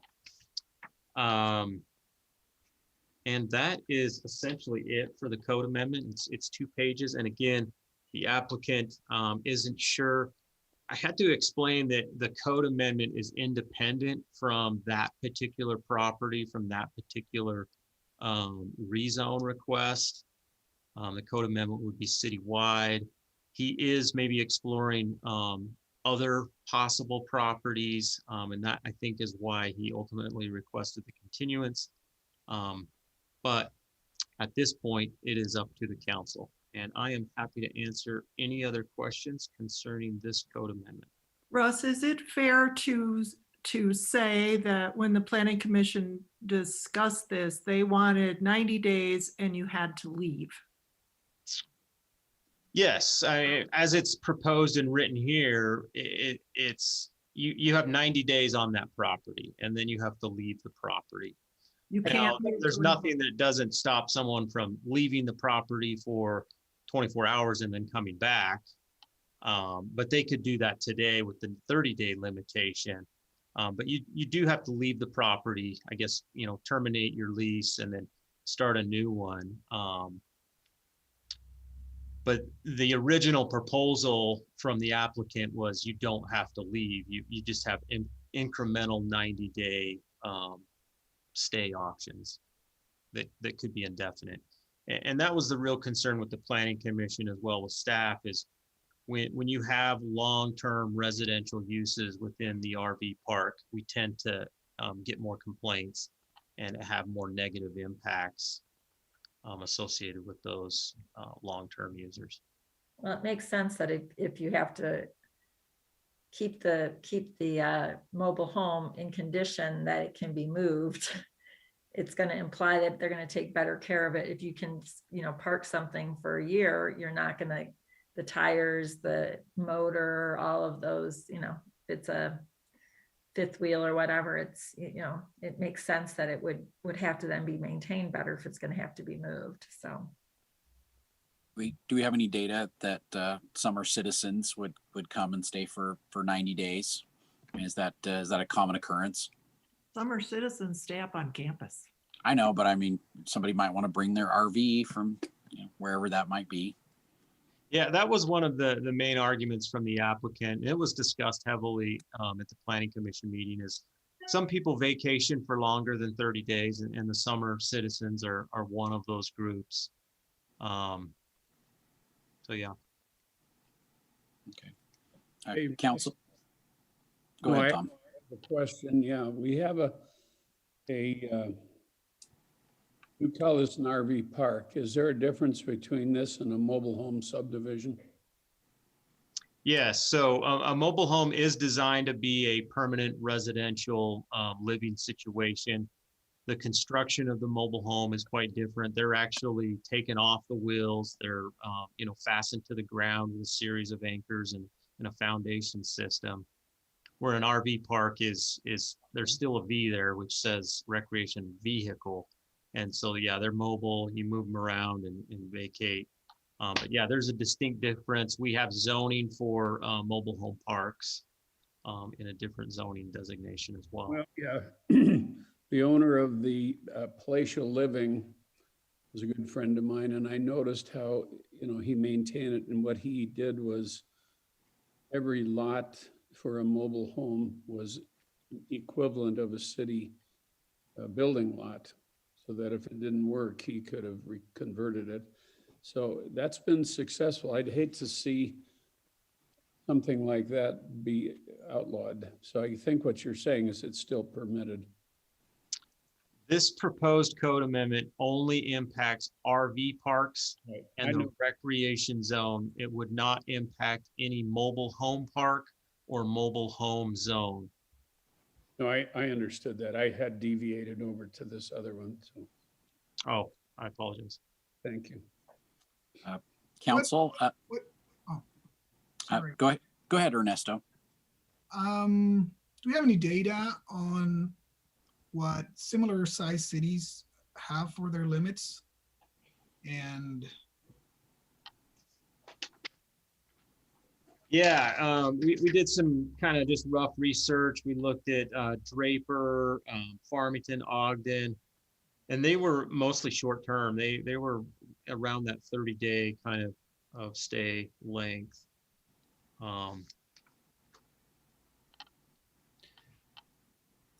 if we changed it, just to make sure I'm understanding correctly, if we changed it to 90 days, this would move every single spot for any other RV park in the city to 90 days, right?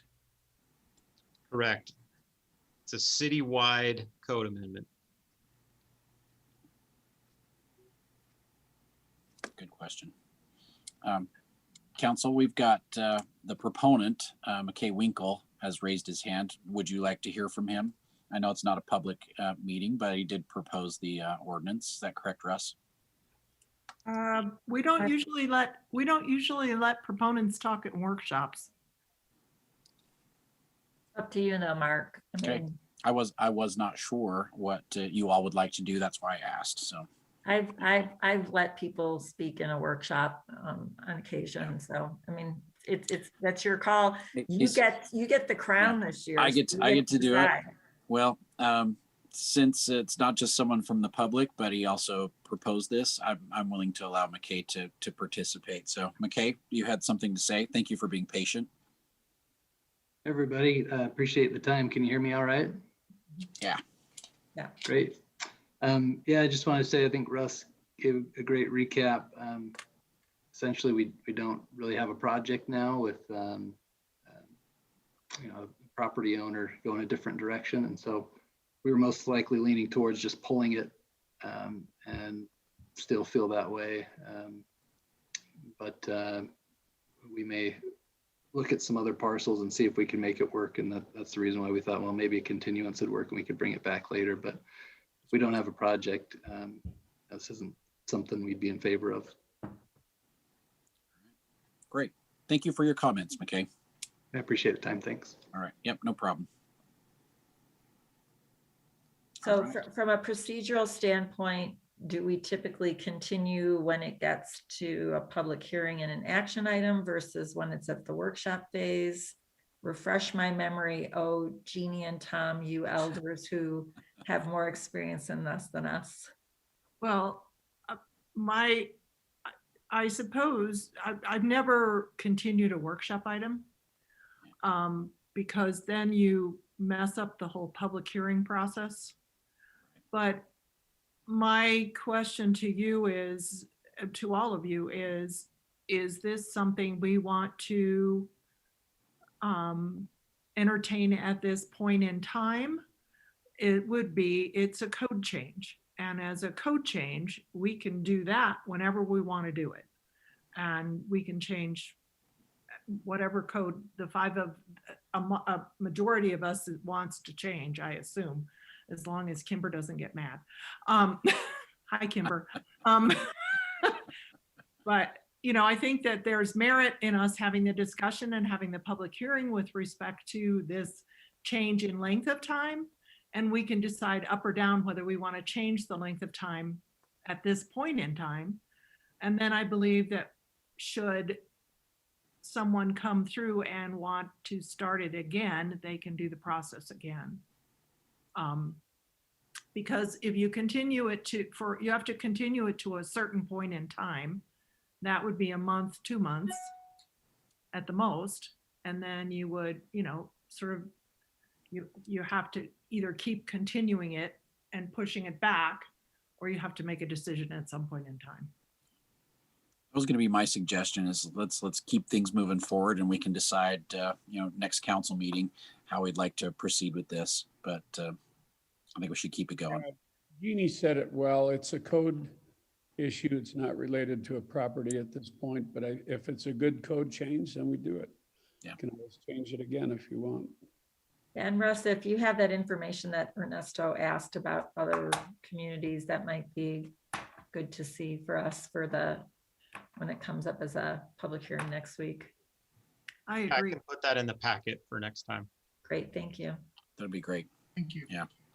Thank you, Russ. Any other questions for Russ on this particular code amendment? All right, let's move to the rezone renewal. Okay. Everyone can see my screen now again?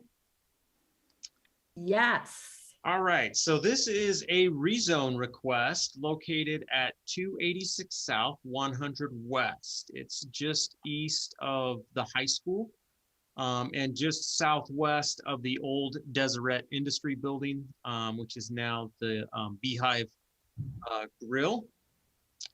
It's a parcel, well, it's a group of 8 parcels that total 1.73 acres.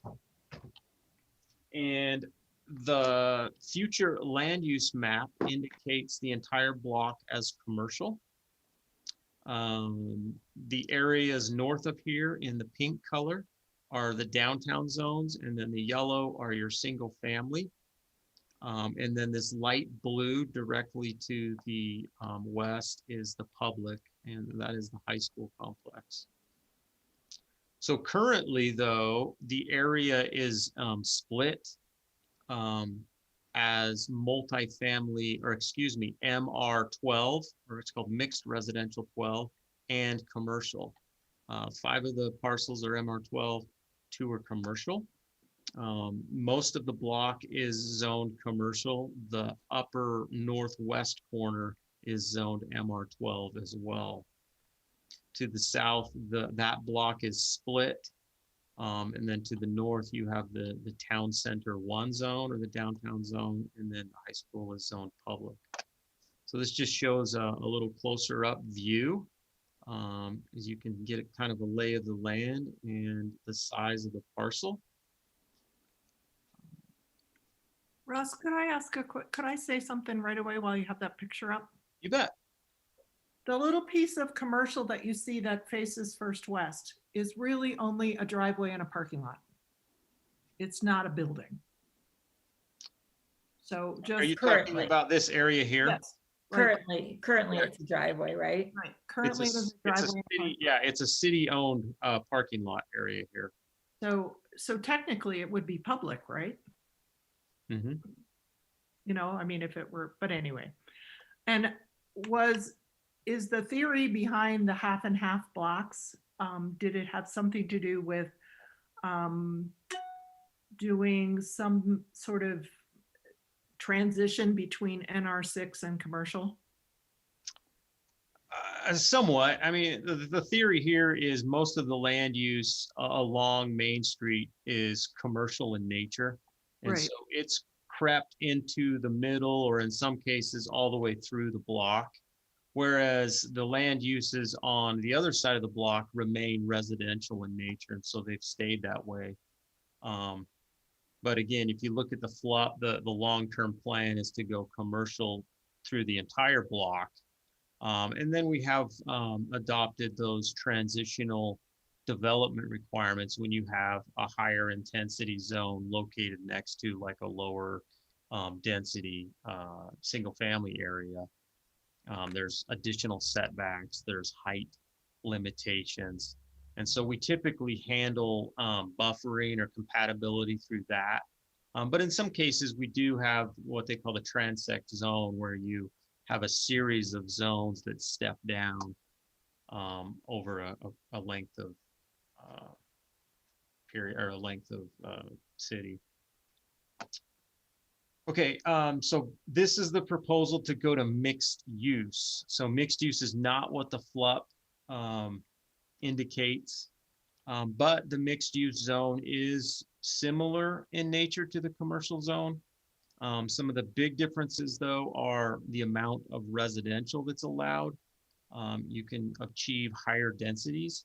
You can achieve higher building heights, and you can achieve kind of some smaller setbacks. This is the current state of the project location.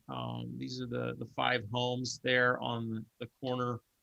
And then there is a existing commercial building here that is in the commercial zone portion of the project site. And then beyond that, there's a couple more homes. And then this is Main Street back here. So we're on 3rd South looking east. And then on First West looking south, this is across from the rec center. These are the parking lots we referred to just a minute ago. There's a couple of homes south of there. And it's worth noting that First West is going to transition in the future. As you can see down here, you can see kind of the T intersection, or the dead end.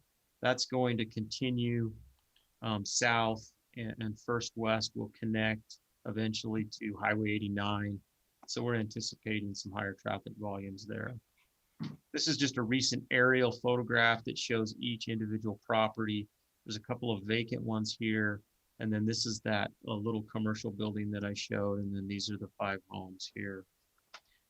So this is just a rezone at this point. The applicant, sorry, let me really quickly, just some of the maximums in the mixed use zone. So you can go up to 30 units per acre. You can apply for a density bonus to go up to 40 units per acre. There's a minimum commercial square footage associated with the project, so it has to have that commercial component. The setbacks are very tight. The lot coverages are pretty massive. Again, this is a more urban type of zoning district, so you're going to see a lot of building, a lot of architecture right out near the street, more urban setting. and higher densities, which is what we want. You know, if you think about sprawling outward into the suburbs, this type of project is much more efficient from a traffic standpoint, from a utility and infrastructure standpoint. It's more efficient to grow in and up as it is to grow, continue to grow out. So this is the proposal that the applicant submitted. Again, it's just a rezone, so this is not the building design. This is not the layout. This is just basically their pitch on why they think this is the appropriate zone in this particular location. So if we rezone it, there's no guarantee this project goes in. Right, right. And this isn't even a project. This is just a fake building at this point. If you rezone it, I mean, you can anticipate anything that the mixed use project or the mixed use zone would allow. Okay, thank you. It could look somewhat similar to this, though. This is pretty similar to what the mixed use could allow. This is about 5 stories, allow 55 feet. You know, the mixed use, which is the commercial on the ground floor and then the residential up above. That's typical with mixed use zoning. So again, some of their points that they argue is this is going to be a catalyst to revitalize Logan downtown. It's supported by the master plan as far as, like, you know, vehicle use and trying to grow more inward and upward in a more efficient manner. Supports bike and ped, increased rooftops or residents downtown is beneficial to the merchants and the commercial services downtown. So if you have more people living downtown, those restaurants and shops are going to do better business. Alternative transportation, they're promoting electric vehicles. Those aren't prevalent now, but in 10 years, you're going to see a lot of electric vehicles. So they're targeting more of the millennials and the Gen Z, this type of demographic, maybe prioritize some of those points that I just made. They're looking at kind of innovative bike storage, innovative electric charging options, corner bistros, joint use patios, fitness centers, Amazon hub lockers, those types of things. So here's just some images showing bike storage, e-bikes. Again, this is not their project, so don't expect this exact patio to be built. Just some supporting imagery of showing what they thought. You know, I went through and explained to them some of the height limitations and how you have to step down because there's single family zoning across the street. And they thought, well, hey, that'd be a great opportunity to do a rooftop deck. So, you know, rather than having a high building at that point, it might only be 2 stories and then, you know, a rooftop patio or something like that, which would transition to the house's kitty corner. You know, here's some examples of maybe a bistro or some kind of, you know, small eating establishment there.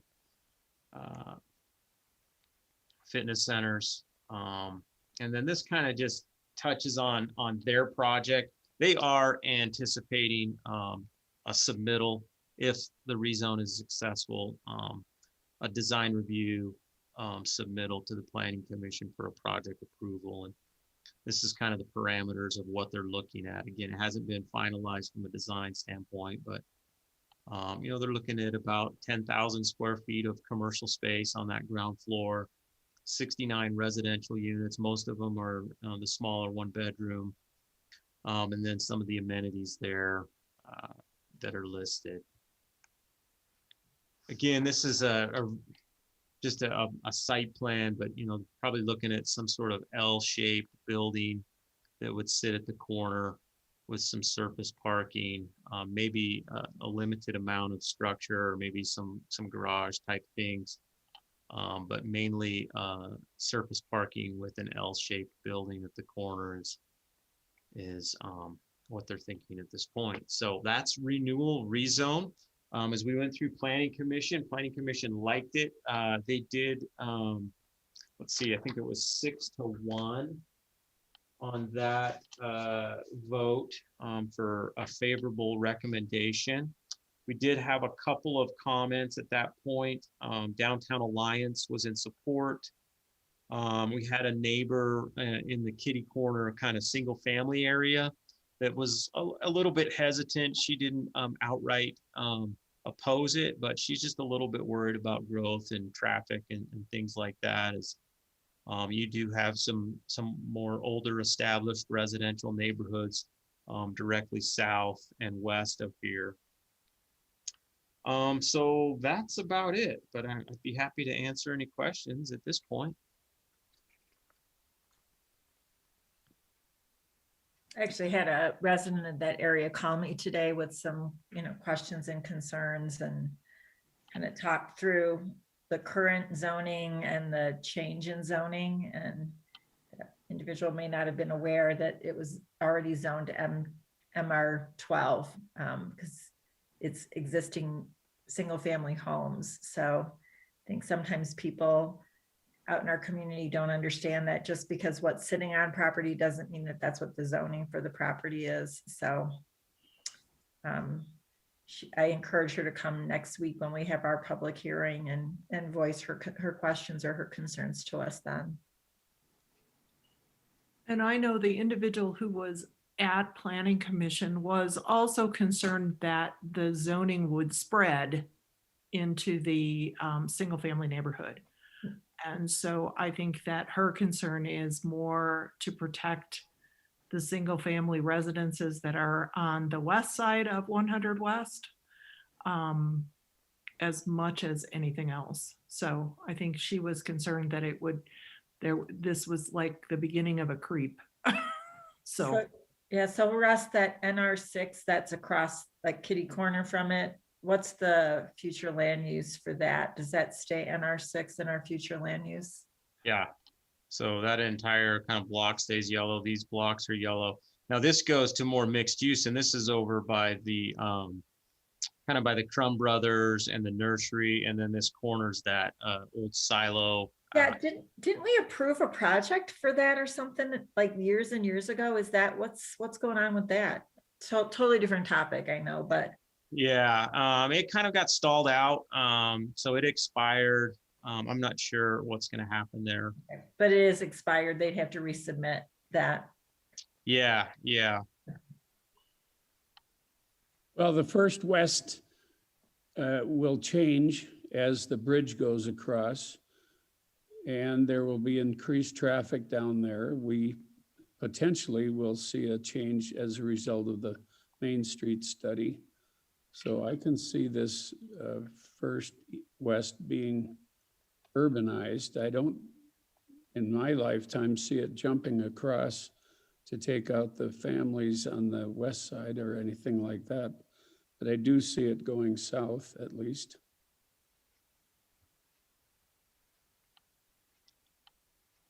Where Any does other that, questions? how much further, like, how much further south does the higher density go, Russ, in terms of on 100 West right now? Is that? Are you talking the MR12 Yes, zone? it's MR12 all the way down to what? It goes like all the way down to the south? river. Yeah, all the way down to the river. This map doesn't show it, but it continues to 6 south on the river. Okay, so it's MR12 all the way down to the church house. Yep. Okay.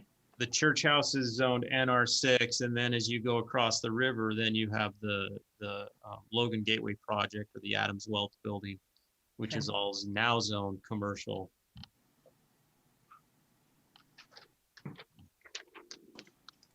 Okay, do we have any other questions for Russ? All right, thank you so much, Russ. I appreciate the time and the information. We'll look forward to it, public hearing next time we meet. Thank you. Thank you so much. All right, next we have a consideration of the neighborhood, the Woodruff neighborhood plan from Aaron Smith, one of our planners. Aaron, Aaron. you look so cute as your wife. I know, I should switch back to that. That's a much.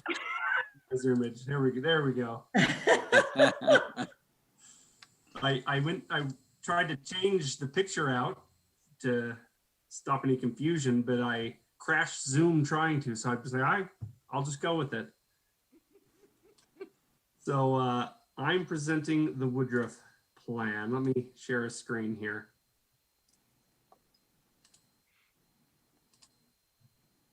Oh, let me get it to display correctly. There, does that look all right? Yep. All right, I'm going to jump right in here. So we've been at this for a while.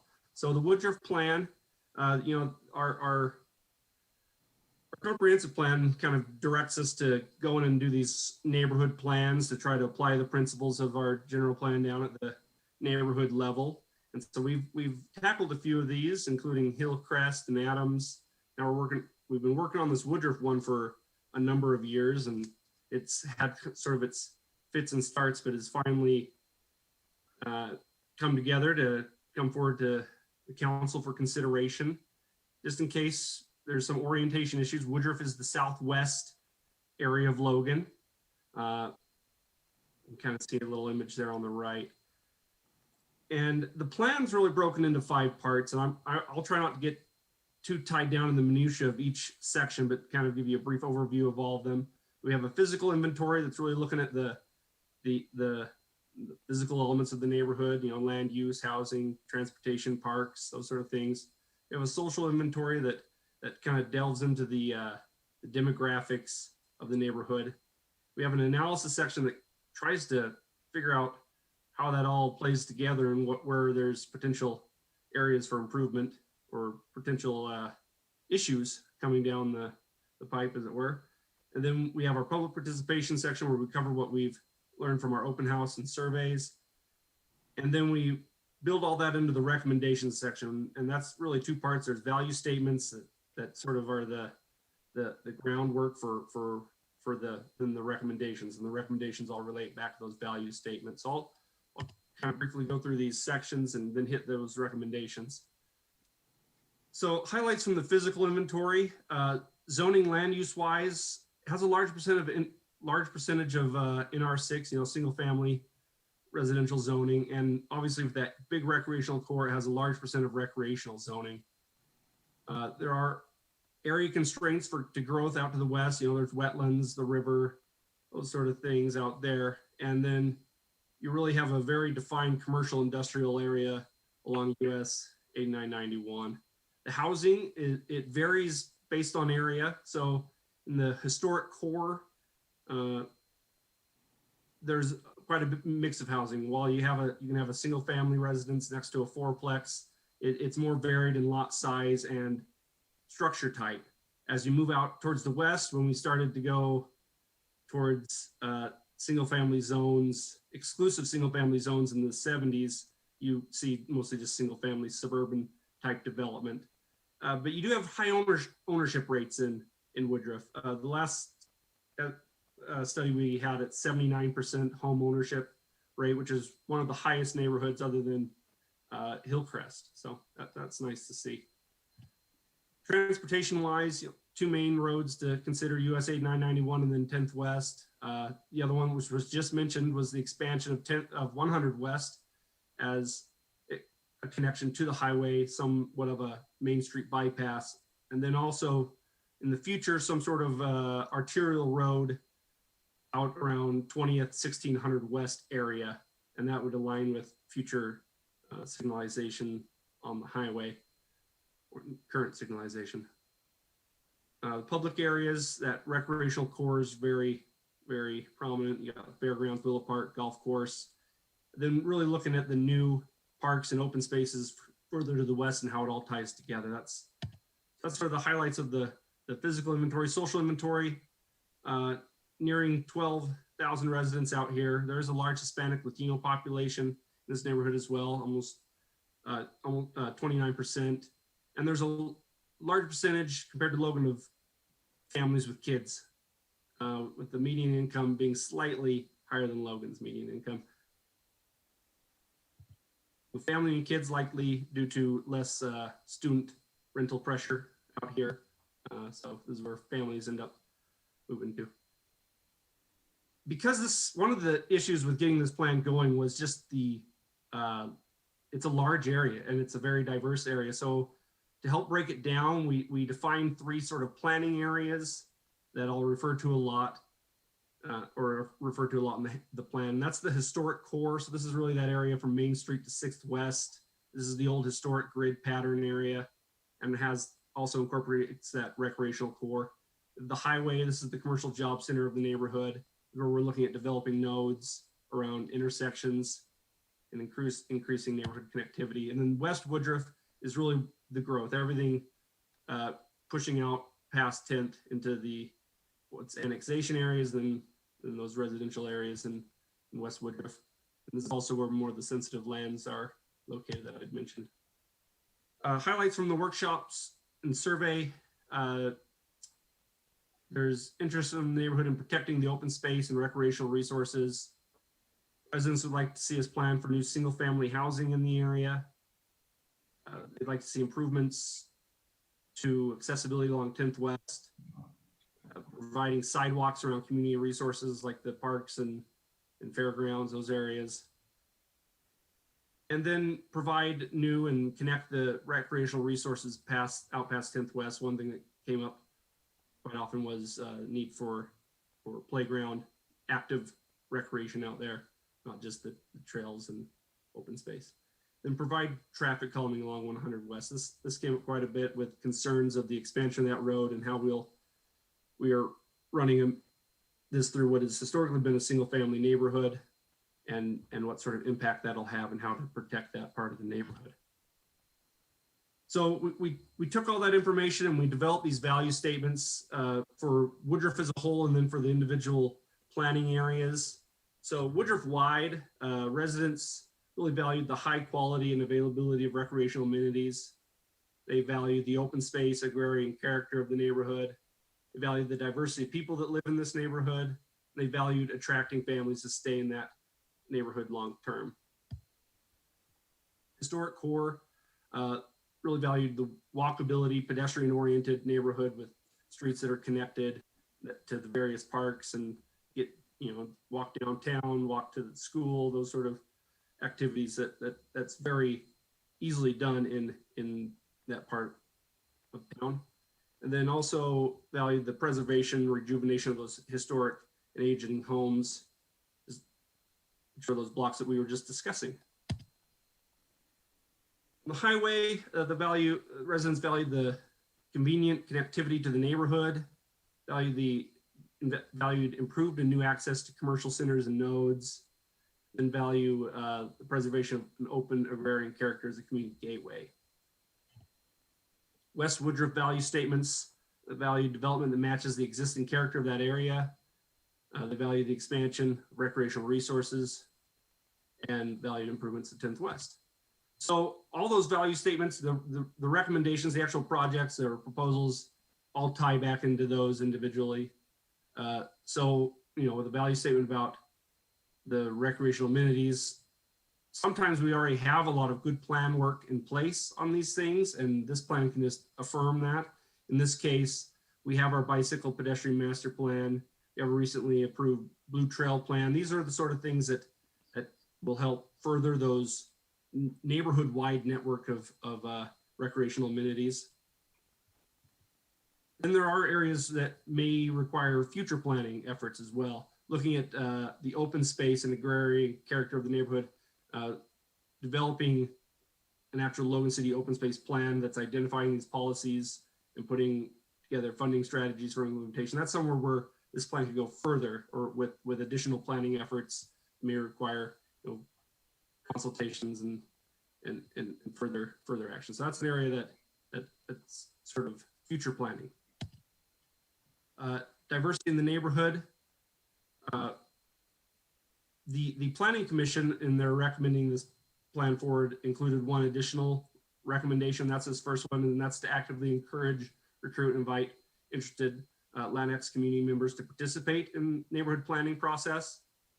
And then also completing a Latinx survey, reaching out to community members and and gauging perception of where we are as a city on how to address needs of our largest minority group. And also on the diversity of people is ensuring that we have housing policy that provides a variety of housing, not just single family, though that is a strong component of the plan. It's also to maintain a diverse housing portfolio in the area.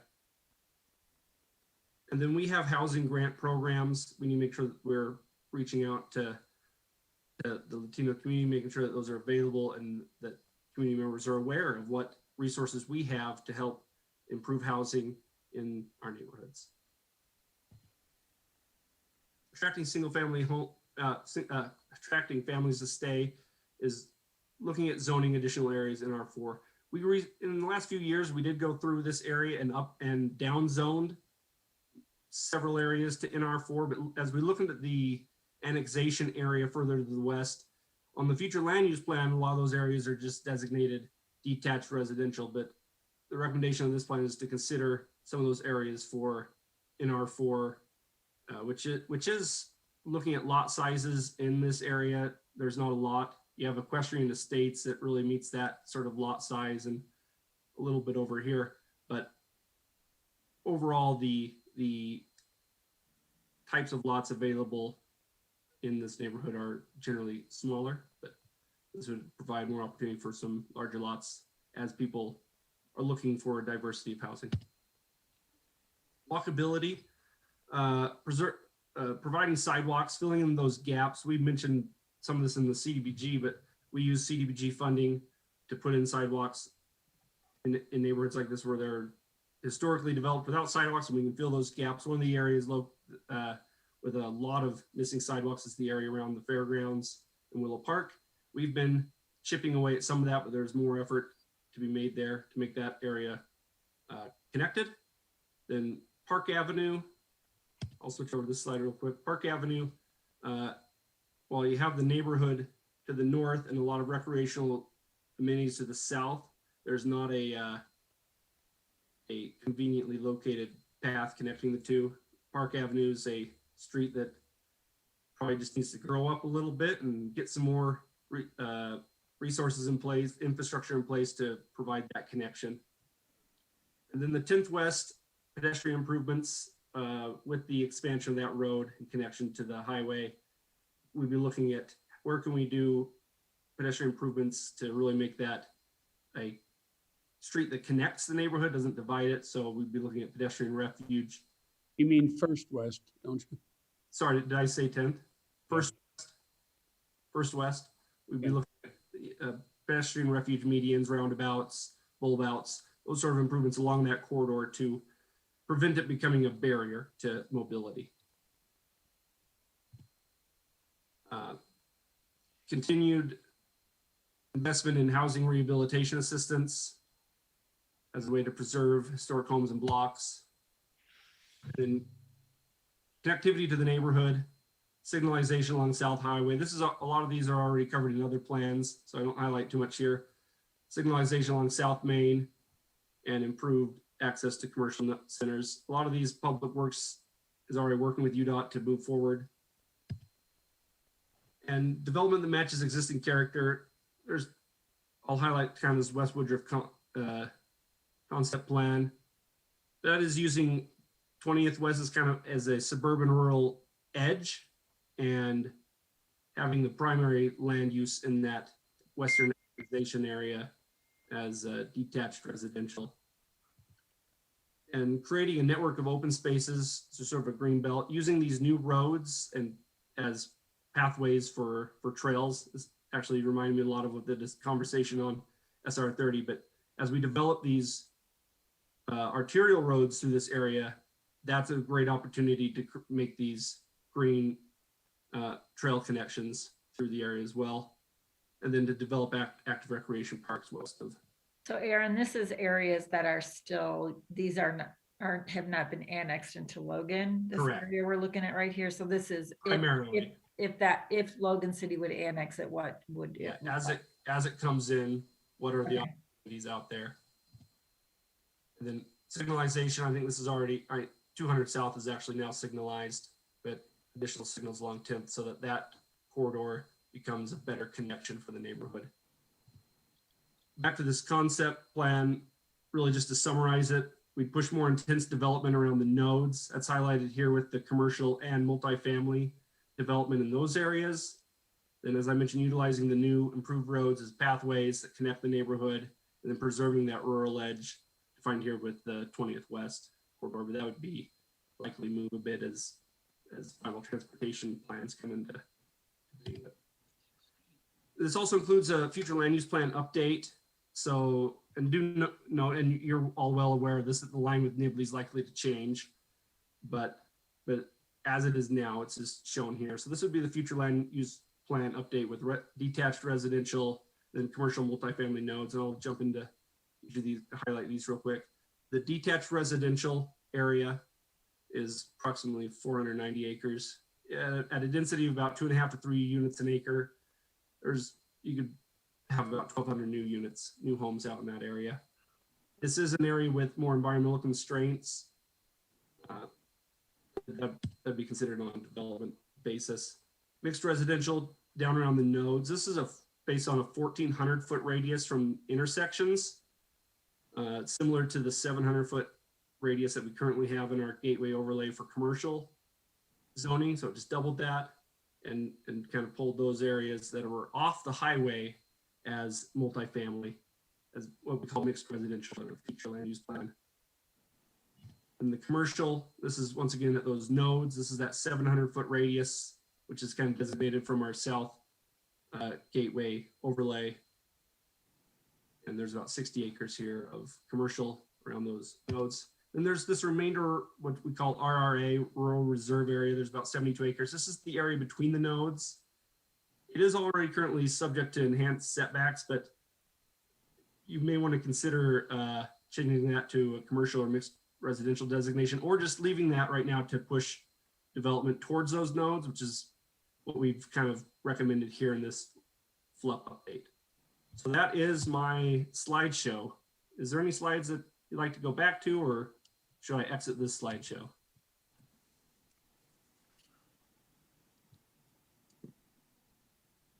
I'll stop sharing. Anyone, Maybe- comments I or was gonna questions? say, we already got, we also have it was sent to us too, so we've had a chance to look at it and we can go back and reference to Aaron, because we have copies of it. Very exciting, though. Yeah, this one's been a long time coming. Aaron, when we had considerations of a property that was to be developed on the south side of the highway, played into it the sewer or the utilities extension to develop those properties. So does that play into your plan at all, I think? Yeah, we as staff looked at the likely sewer and water extensions in that area, existing infrastructure, to see if it's reasonably to be able to service those new areas to the west. And that we felt was feasible, but obviously Public Works can chime in. It would have to come in slowly, but we take a look at where those lines ran to currently. I find that anything's possible with enough money. That's right. We won't build it on wishing alone, that's for sure. Don't ask Rich, because he figures out how long it'll take to pay for it. Return So on Aaron, investment.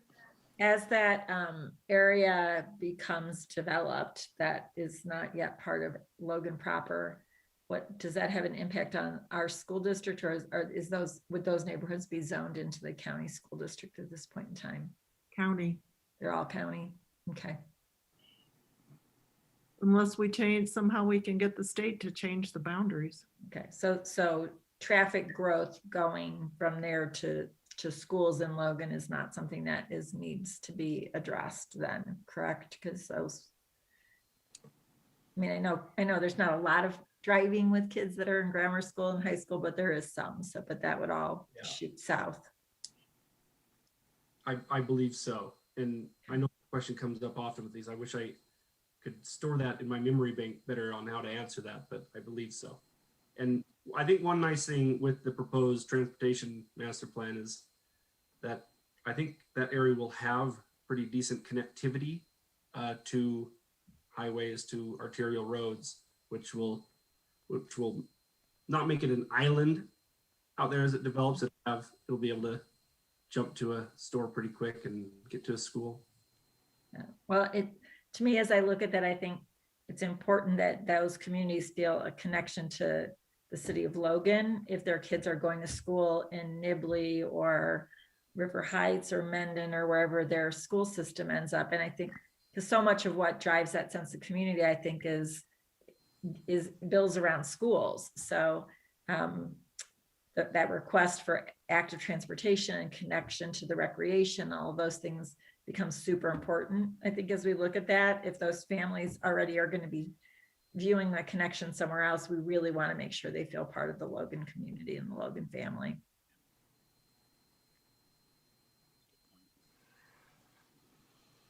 All right. Anything else for Aaron? So how have we communicated with the members of the Woodruff community that we're doing our public hearing on this next week, so that if they have an interest in having their voices heard? I know Mayor Daines, you sent an email out to their community or their neighborhood council chair, but has anything else been able to be done to make sure that they know this is happening and can weigh in either by emailing us or participating next week in 2 weeks? We also had a small steering committee that was working on this down the stretch, and I was emailing them as well. Okay, good. But I can, like I say, I did reach out to the Woodruff neighborhood chair. So she may have already sent something to her group. I'll double check. And if not, I could send something to everyone we have on the Woodruff neighborhood council. Ernesto? Yes, given that it has a significant representation of the Latino population here in the city, in that neighborhood, are you considering providing Spanish translation interpreting services during these meetings? I have not. Is there a reason why not? They haven't been requested. Who would have to request them? The person who would like the services. I believe they have to contact the Teresa. Could we actually, this is just me thinking, can we actually provide it and say, we're gonna have this service available? So Ernesto, just to clarify, so you're talking about at the actual public hearing, have translation here services, not just sending out the information in Spanish. Is that correct? Well, at the hearing, yes, I would advocate for that, of course. And if there are any other meetings leading up to whenever that hearing is, I think just giving them the opportunity to express their thoughts, their opinions. Sometimes language barriers really limit even the desire to try to express any set of frustrations or opinions. So I would advocate to have that available, whether somebody requests it or not. All right, well, I do have one idea on that. So let's see. And if my potential idea doesn't work out, maybe I can contact you, Ernesto, about if you have someone who might be comfortable filling that role. I think that's a great suggestion, Ernesto, especially after we just saw the percentage of Latinx individuals that live in that community at 29%. That's a huge percentage of people who potentially could feel stilted from expressing their opinion. So Aaron, did that statistic not change in 2019? To 27%. Okay, drop some. The total number of Latino Hispanic population went up, but the percentage of the neighborhood went down slightly, but within kind of the margin of error. Okay. All right. So we have a dynamic population. We have, our population is quite dynamic in terms of living throughout the city, the Latinx population. And Ernesto makes a good point. We should make every effort we can to reach out and make sure that they're included in the conversation. Can I ask maybe a question? What is Latinx? I know what Latin is. So it's kind of a new term being used, especially by the newer generations. It is more inclusive to non-gender specific people within the Hispanic community, the Latino community. So some people like the term, some people are still getting used to the idea of using the term. I don't think there is any official, what do you call it? Official acceptance per se of this is the term that you should use. But just know that Latinx, it's a more inclusive way of referring to the Latino population. Historically called Latinos and Latinas. And I know the university has been using that term for the last 3 to 4 years, if I'm not incorrect.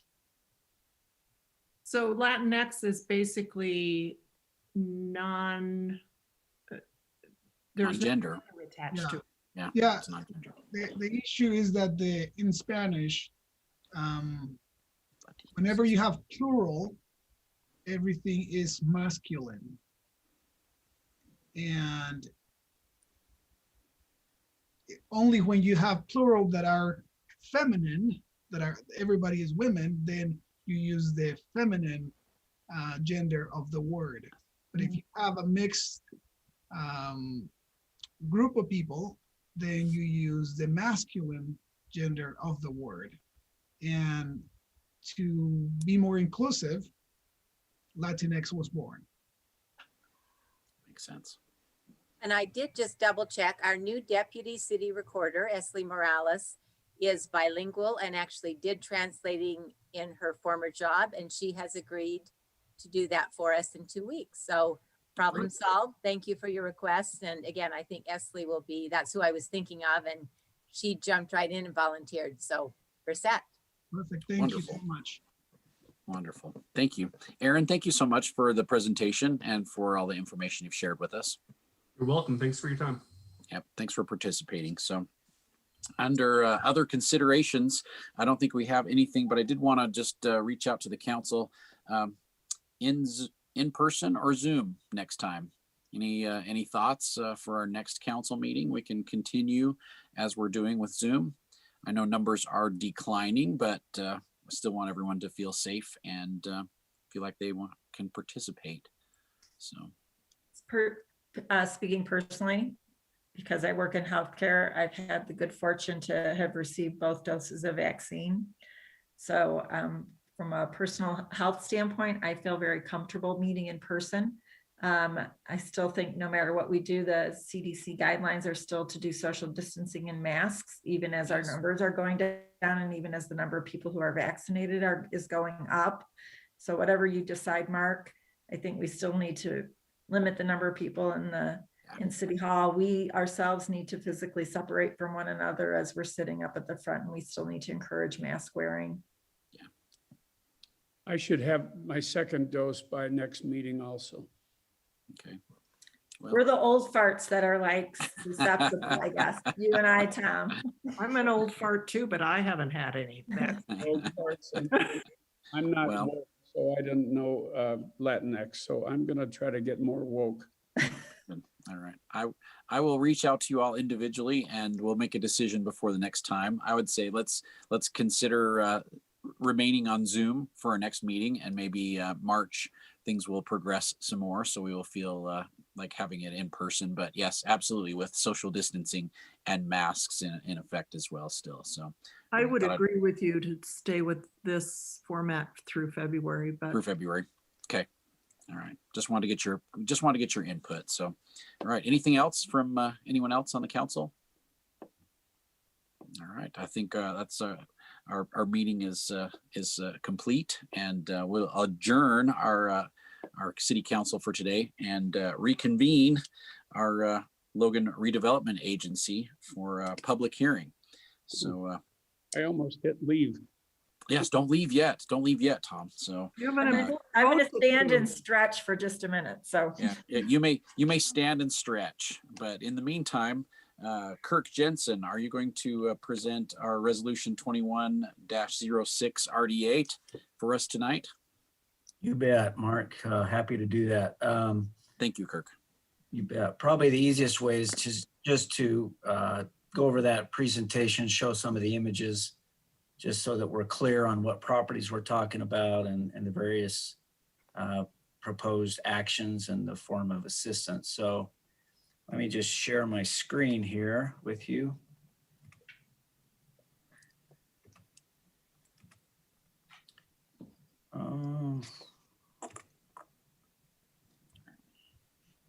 Is that better, Amy? Okay, can everybody see that? Yes. Yes. Okay, just wanted to confirm that everybody saw the screen. All righty, so let's start here with this map. And once again, highlighted in green. Well, let me back up a little bit. Let's introduce this part just a little bit. So the resolution that you have is proposing to provide agency assistance to 300 North Main LLC for an investment that is recently made in acquiring property located at 25 West and 35 West, 300 North. So then if we look at this map right here in green, you can see the two properties that that entity, 300 North Main LLC, recently acquired. There's the street address of the first one where my cursor is. That's 25 West, 300 North. That's where Emiliano's Bakery currently sits. And then the other parcel is just immediately west, which is the parking lot for Emiliano's. So those are the two properties recently acquired. And then some background of land assembly on this block is probably in order. So, probably a decade, more than a decade ago, the city acquired this corner piece, parcel 0001. And then in September of last year, as you recall, we picked up 4 more parcels. This one just north of the police department, which is where a single family residence structure lies. And then these other parcels where the former Army Navy building was located and the former location for Brent's Automotive. So all those parcels shaded in blue are what the city now owns. Question? Hey, Kirk, is it possible to have it to change your view so that we see just with that one slide? I'm having trouble with the size of it. Because right now what we're seeing is not just the one slide, but then also tiny the next slide. Oh, hey, thank you. Okay, I It didn't. would be a lot easier if we could just see it, the one big slide. Let me go back. That's it. You got it. Start that would be, thank you. Yeah, if you start from the current slide, then it'll even be bigger for us. if you Okay. choose That. Thanks. I wasn't sure what you were seeing exactly. So that's good where it is right now, right? Well, actually, if you could go up and choose in the slideshow box at the top from current slide, then I think we'll be able to. Gotcha. No, you have a weird setting, my friend. I have got to, let's see. If you go to display settings, I gotta go swap. duplicate slideshow. Duplicate. There you go. Thanks, Ernesto. Better? Yay, Much thank better. you. I needed my tech expert, Ernesto, there, so thank you.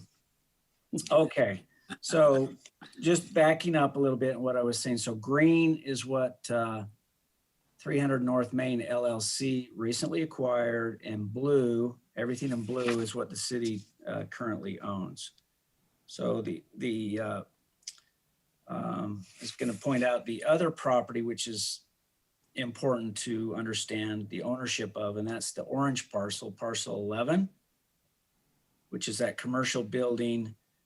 The physical address, street address is 339 North Main. It's where Fox's Pizza Den is currently located. So the developer, or in this case, the property owner, also owns that property as well. So you can see they own property on the north, and then this green property, which is surrounded by the city properties there. Okay, let's see if I can advance my screen. There we go. So even what you see here, there's blue circles. I just wanted to point out the holdings of 300 North Main LLC, that it's much broader than just these 2 parcels in green that we saw in the previous slide.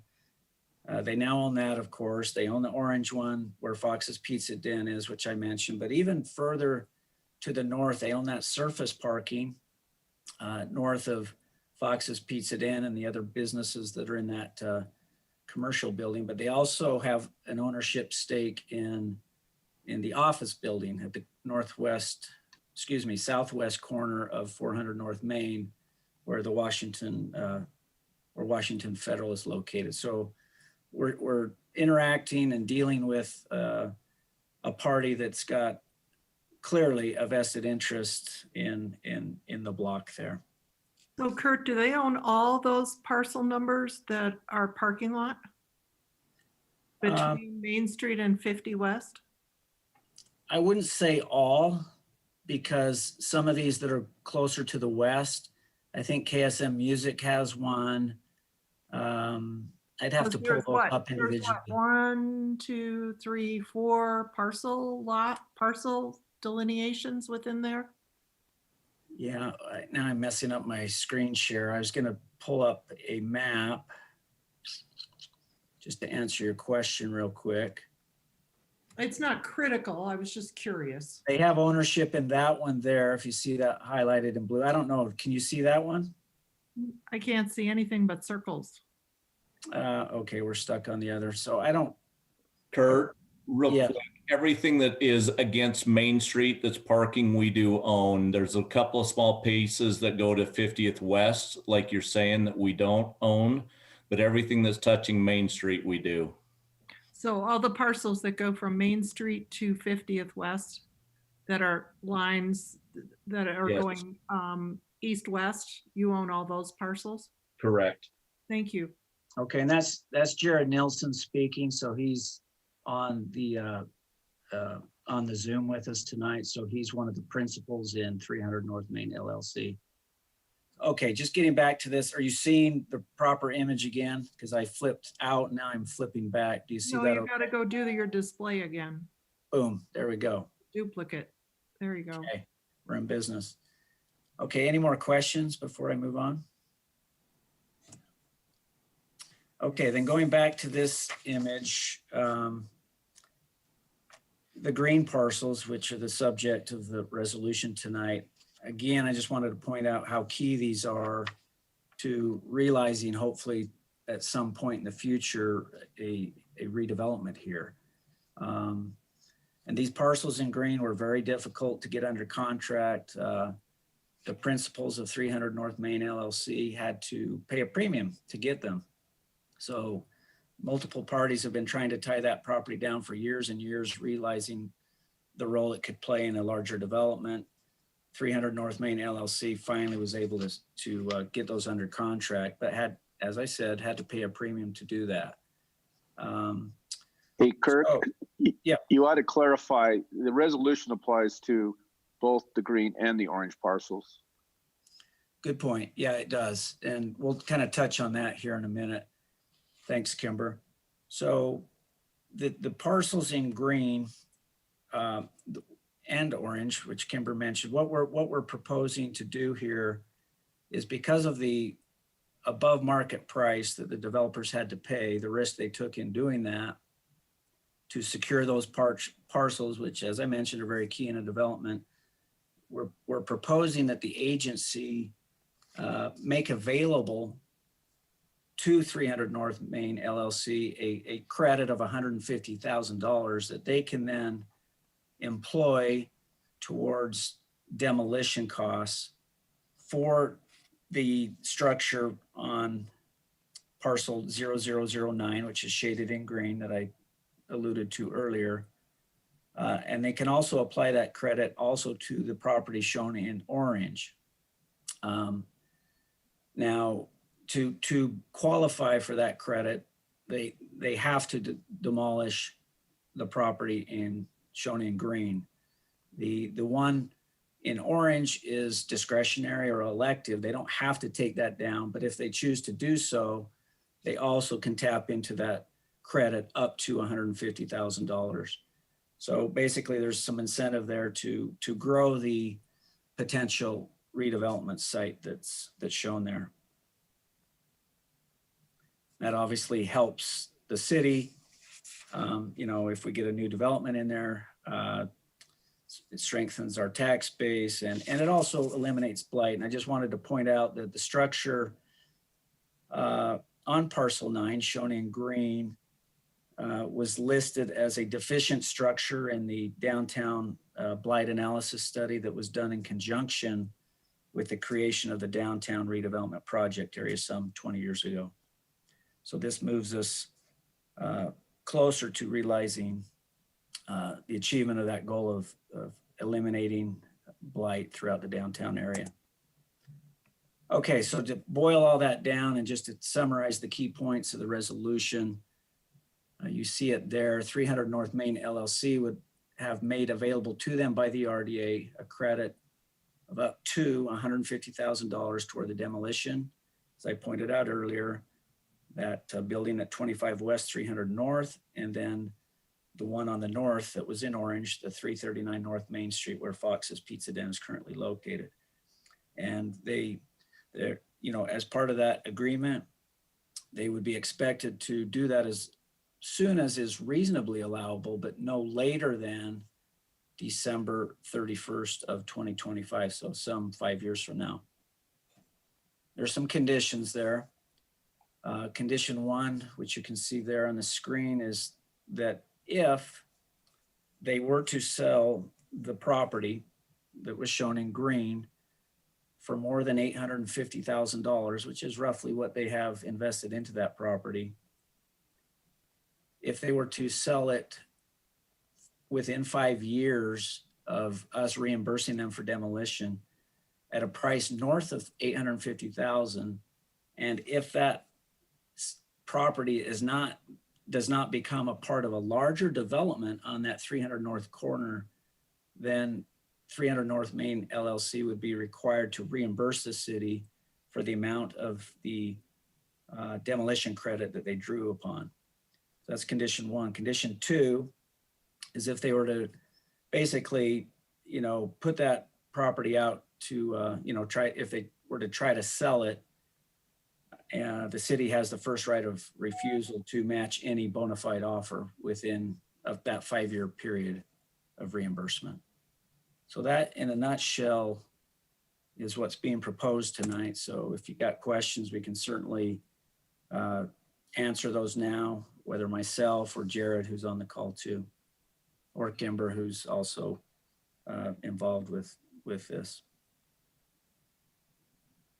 I don't have any questions prior to the public hearing. How much fund do we have left in that RDA account? Well, it depends which RDA account we're talking about. The downtown RDA, you know, that's pretty much, I think we're actually running at a slight deficit with our acquisition of the Emporium properties, but through the Plaza project, which will bring forward to the Planning Commission, the City Council later time, will remedy that. But what these funds would be sourced from the basically the RDA reserve in its totality, and there's roughly I think we've got about $10.2, $10.3 million in that reserve right now. Much of it's committed, but we do have the wherewithal to cover this, certainly. Okay. I have no questions. All right. Well, let's open this up to the public. So if there's anyone from the public that would like to comment, you can raise your hand if you joined us. And I see one already. Hold on. Don't forget to say state your name and all that. Oh, there you go. Thank you. I appreciate that. Oh. All right. Keegan, you've been allowed to talk. Would you state your name and where you live? And thanks for participating. Yep, you guys hear me okay? Yep. Great. Yeah, I'm Keegan Garrity. I live in the Woodruff neighborhood, and just had a question about what the plan is for the property after the demolition is complete. There are some residents like myself that are concerned that it could set a bad precedent of just using the excuse of eliminating blight to allocate funds. So mostly just curious what's next. Thanks. Yeah, I'm happy to answer that. That's a good question, Keegan. We've been looking at that corner, boy, for about 15 years. Those buildings, not all of them, but the Army Navy building in particular has sat vacant for about 15 years. The Brent Automotive building, the former location of Brent's Automotive, maybe a decade, I'm guessing a little bit. So for a number of years, we've talked to developers, interested parties that have wanted to acquire that, but the difficulty's been land assembly. And the vision, though, to answer your question, is to realize a mixed use project there. Could have, certainly would have some commercial, perhaps some residential.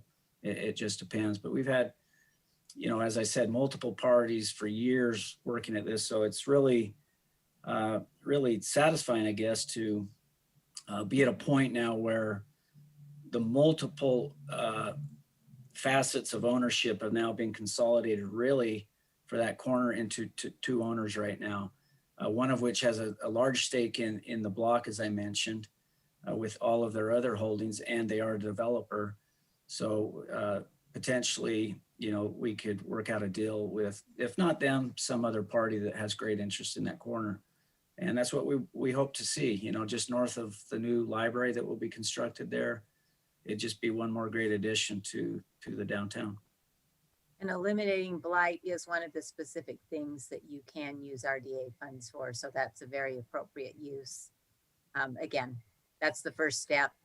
And we get more complaints about that corner than just about anywhere in town. So again, demolition will be a great first step, and we'll continue to work on a project in the future. Well, and I think too, it was important, Kurt, when you said it's the next step to aggregating enough property to do a viable, well done project.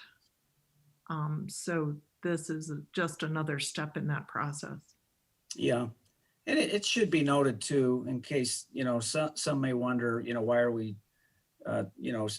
having discussions with 300 North Main LLC regarding a potential development. We've had those discussions with multiple parties, but part of our downtown specific plan does set a priority for working or procuring development or redevelopment. And at the top of the list is the property owner themselves. Right below that is a property owner that has holdings somewhere in the downtown redevelopment project area. So with 300 North Main LLC, if you think back to that slide that had those blue circles, they own the green parcels, that we're talking about tonight. They also own the commercial building where Fox's Pizza is, the surface parking, and they have a stake in the Washington Federal Office building. So we're dealing with someone that has spent a lot of money, at risk a lot of capital, and is capable of doing a potential development. Now, whether we do one with them, that remains to be seen. We may not, but the vision would be for a nice mixed-use project there. And I think the safeguards are in place there that if it doesn't progress, that they have to pay the city back, or we have the right of first refusal. So it ticks the boxes of blight, consolidation of property, and working with an existing neighboring owner. So I think from an RDA perspective, we tick a lot of those boxes that govern how RDA funds should be looked at and used. All right. Thank you, Kirk. Keegan, I hope that answers your question. Yeah, thank you. All right. We have another comment too. Let's see. Dr. Yost, if you'd announce yourself and where you live. Thank you. Hi, I live at 261 South 100 East in Logan. I'm pleased to know that there's going to be some demolition there. Again, I'm going to bring back the theme though. Why doesn't the city have some kind of code for not allowing owners to get the blight so bad that we have eyesores for 20 years from the last time that there was some planning on this? It just seems like we allow these owners to almost make money off of their allowing the property to go downhill. And we should be doing something about it as a city. Is it possible, not just for Kurt, but for any of the city council, is it possible for the city council to initiate some kind of code change so that we don't allow property owners to let their properties go down so badly that it's costing the city a lot of money for RDA, but it's also costing the city in terms of how it seems to be to look to outsiders or even to city people. I'll ask Kimber to address that in terms of our vacant building ordinance and how challenging that was to navigate. Can I suggest that we hold a public hearing, get all the comments, and then bring it back to the agency? When we answer each one at a time, you know, the meeting just goes on a lot longer than it needs to be. So, Good comment. I think those are all of our comments so far, Kimber. So I would just like to see that the city would move ahead to work on not necessarily punishing people, but certainly not rewarding owners who allow their properties to go downhill. very good. Thank you for your comment, Dr. Yost. You're welcome. All right. Are we going to close the public hearing? There are no more comments, so we'll close the public hearing and bring it back to the council for consideration. Thank you for all your comments. did you want me to address that question then? If you Actually, would, the please, mayor's Kimber. probably the best one to address it. One of the first things she did when she came into office was bring a proposed ordinance to charge property owners for vacant buildings. And so it's been on the books for about 3 years now, I guess. Yep. So we are enforcing that. I don't know if Aaron's still on the call. We do charge a fee for vacant buildings over a certain period of time. This particular building that we have acquired from the Needham family had assessments. So we are making an effort, but as the mayor pointed out, it is tough. A good example is the Leo building was not vacant. You have a lot of buildings that are in active use that may be run down. There are a lot of single family homes that people are living in that, you know, maybe are not maintained to the level that many of us would like to see. So it's often easier said than done, but we do have an ordinance on the books for vacant buildings. But about all you can do is make them basically board up the windows and make it safe if police and fire have to go in. So unfortunately. And charge the fee. Yeah, so. As far as private residents go, you know, we did set aside funds for people to be able to do some of those exterior improvements with varying levels of match. And sadly, we really did not see a huge number of homeowners that were willing to do that. You did have to be living in the property. It couldn't be a rental property, but I think we are trying to make sure that our communities do reflect pride and beauty. And so as much as we can, we've tried to work on the single family home side of things too.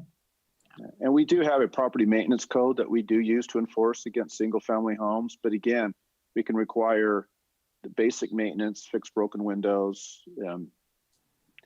We require the grass not be longer than 6 inches. You know, there's things we can do, but it's really tough. A lot of times it just comes down to personal responsibility, taking care of your property.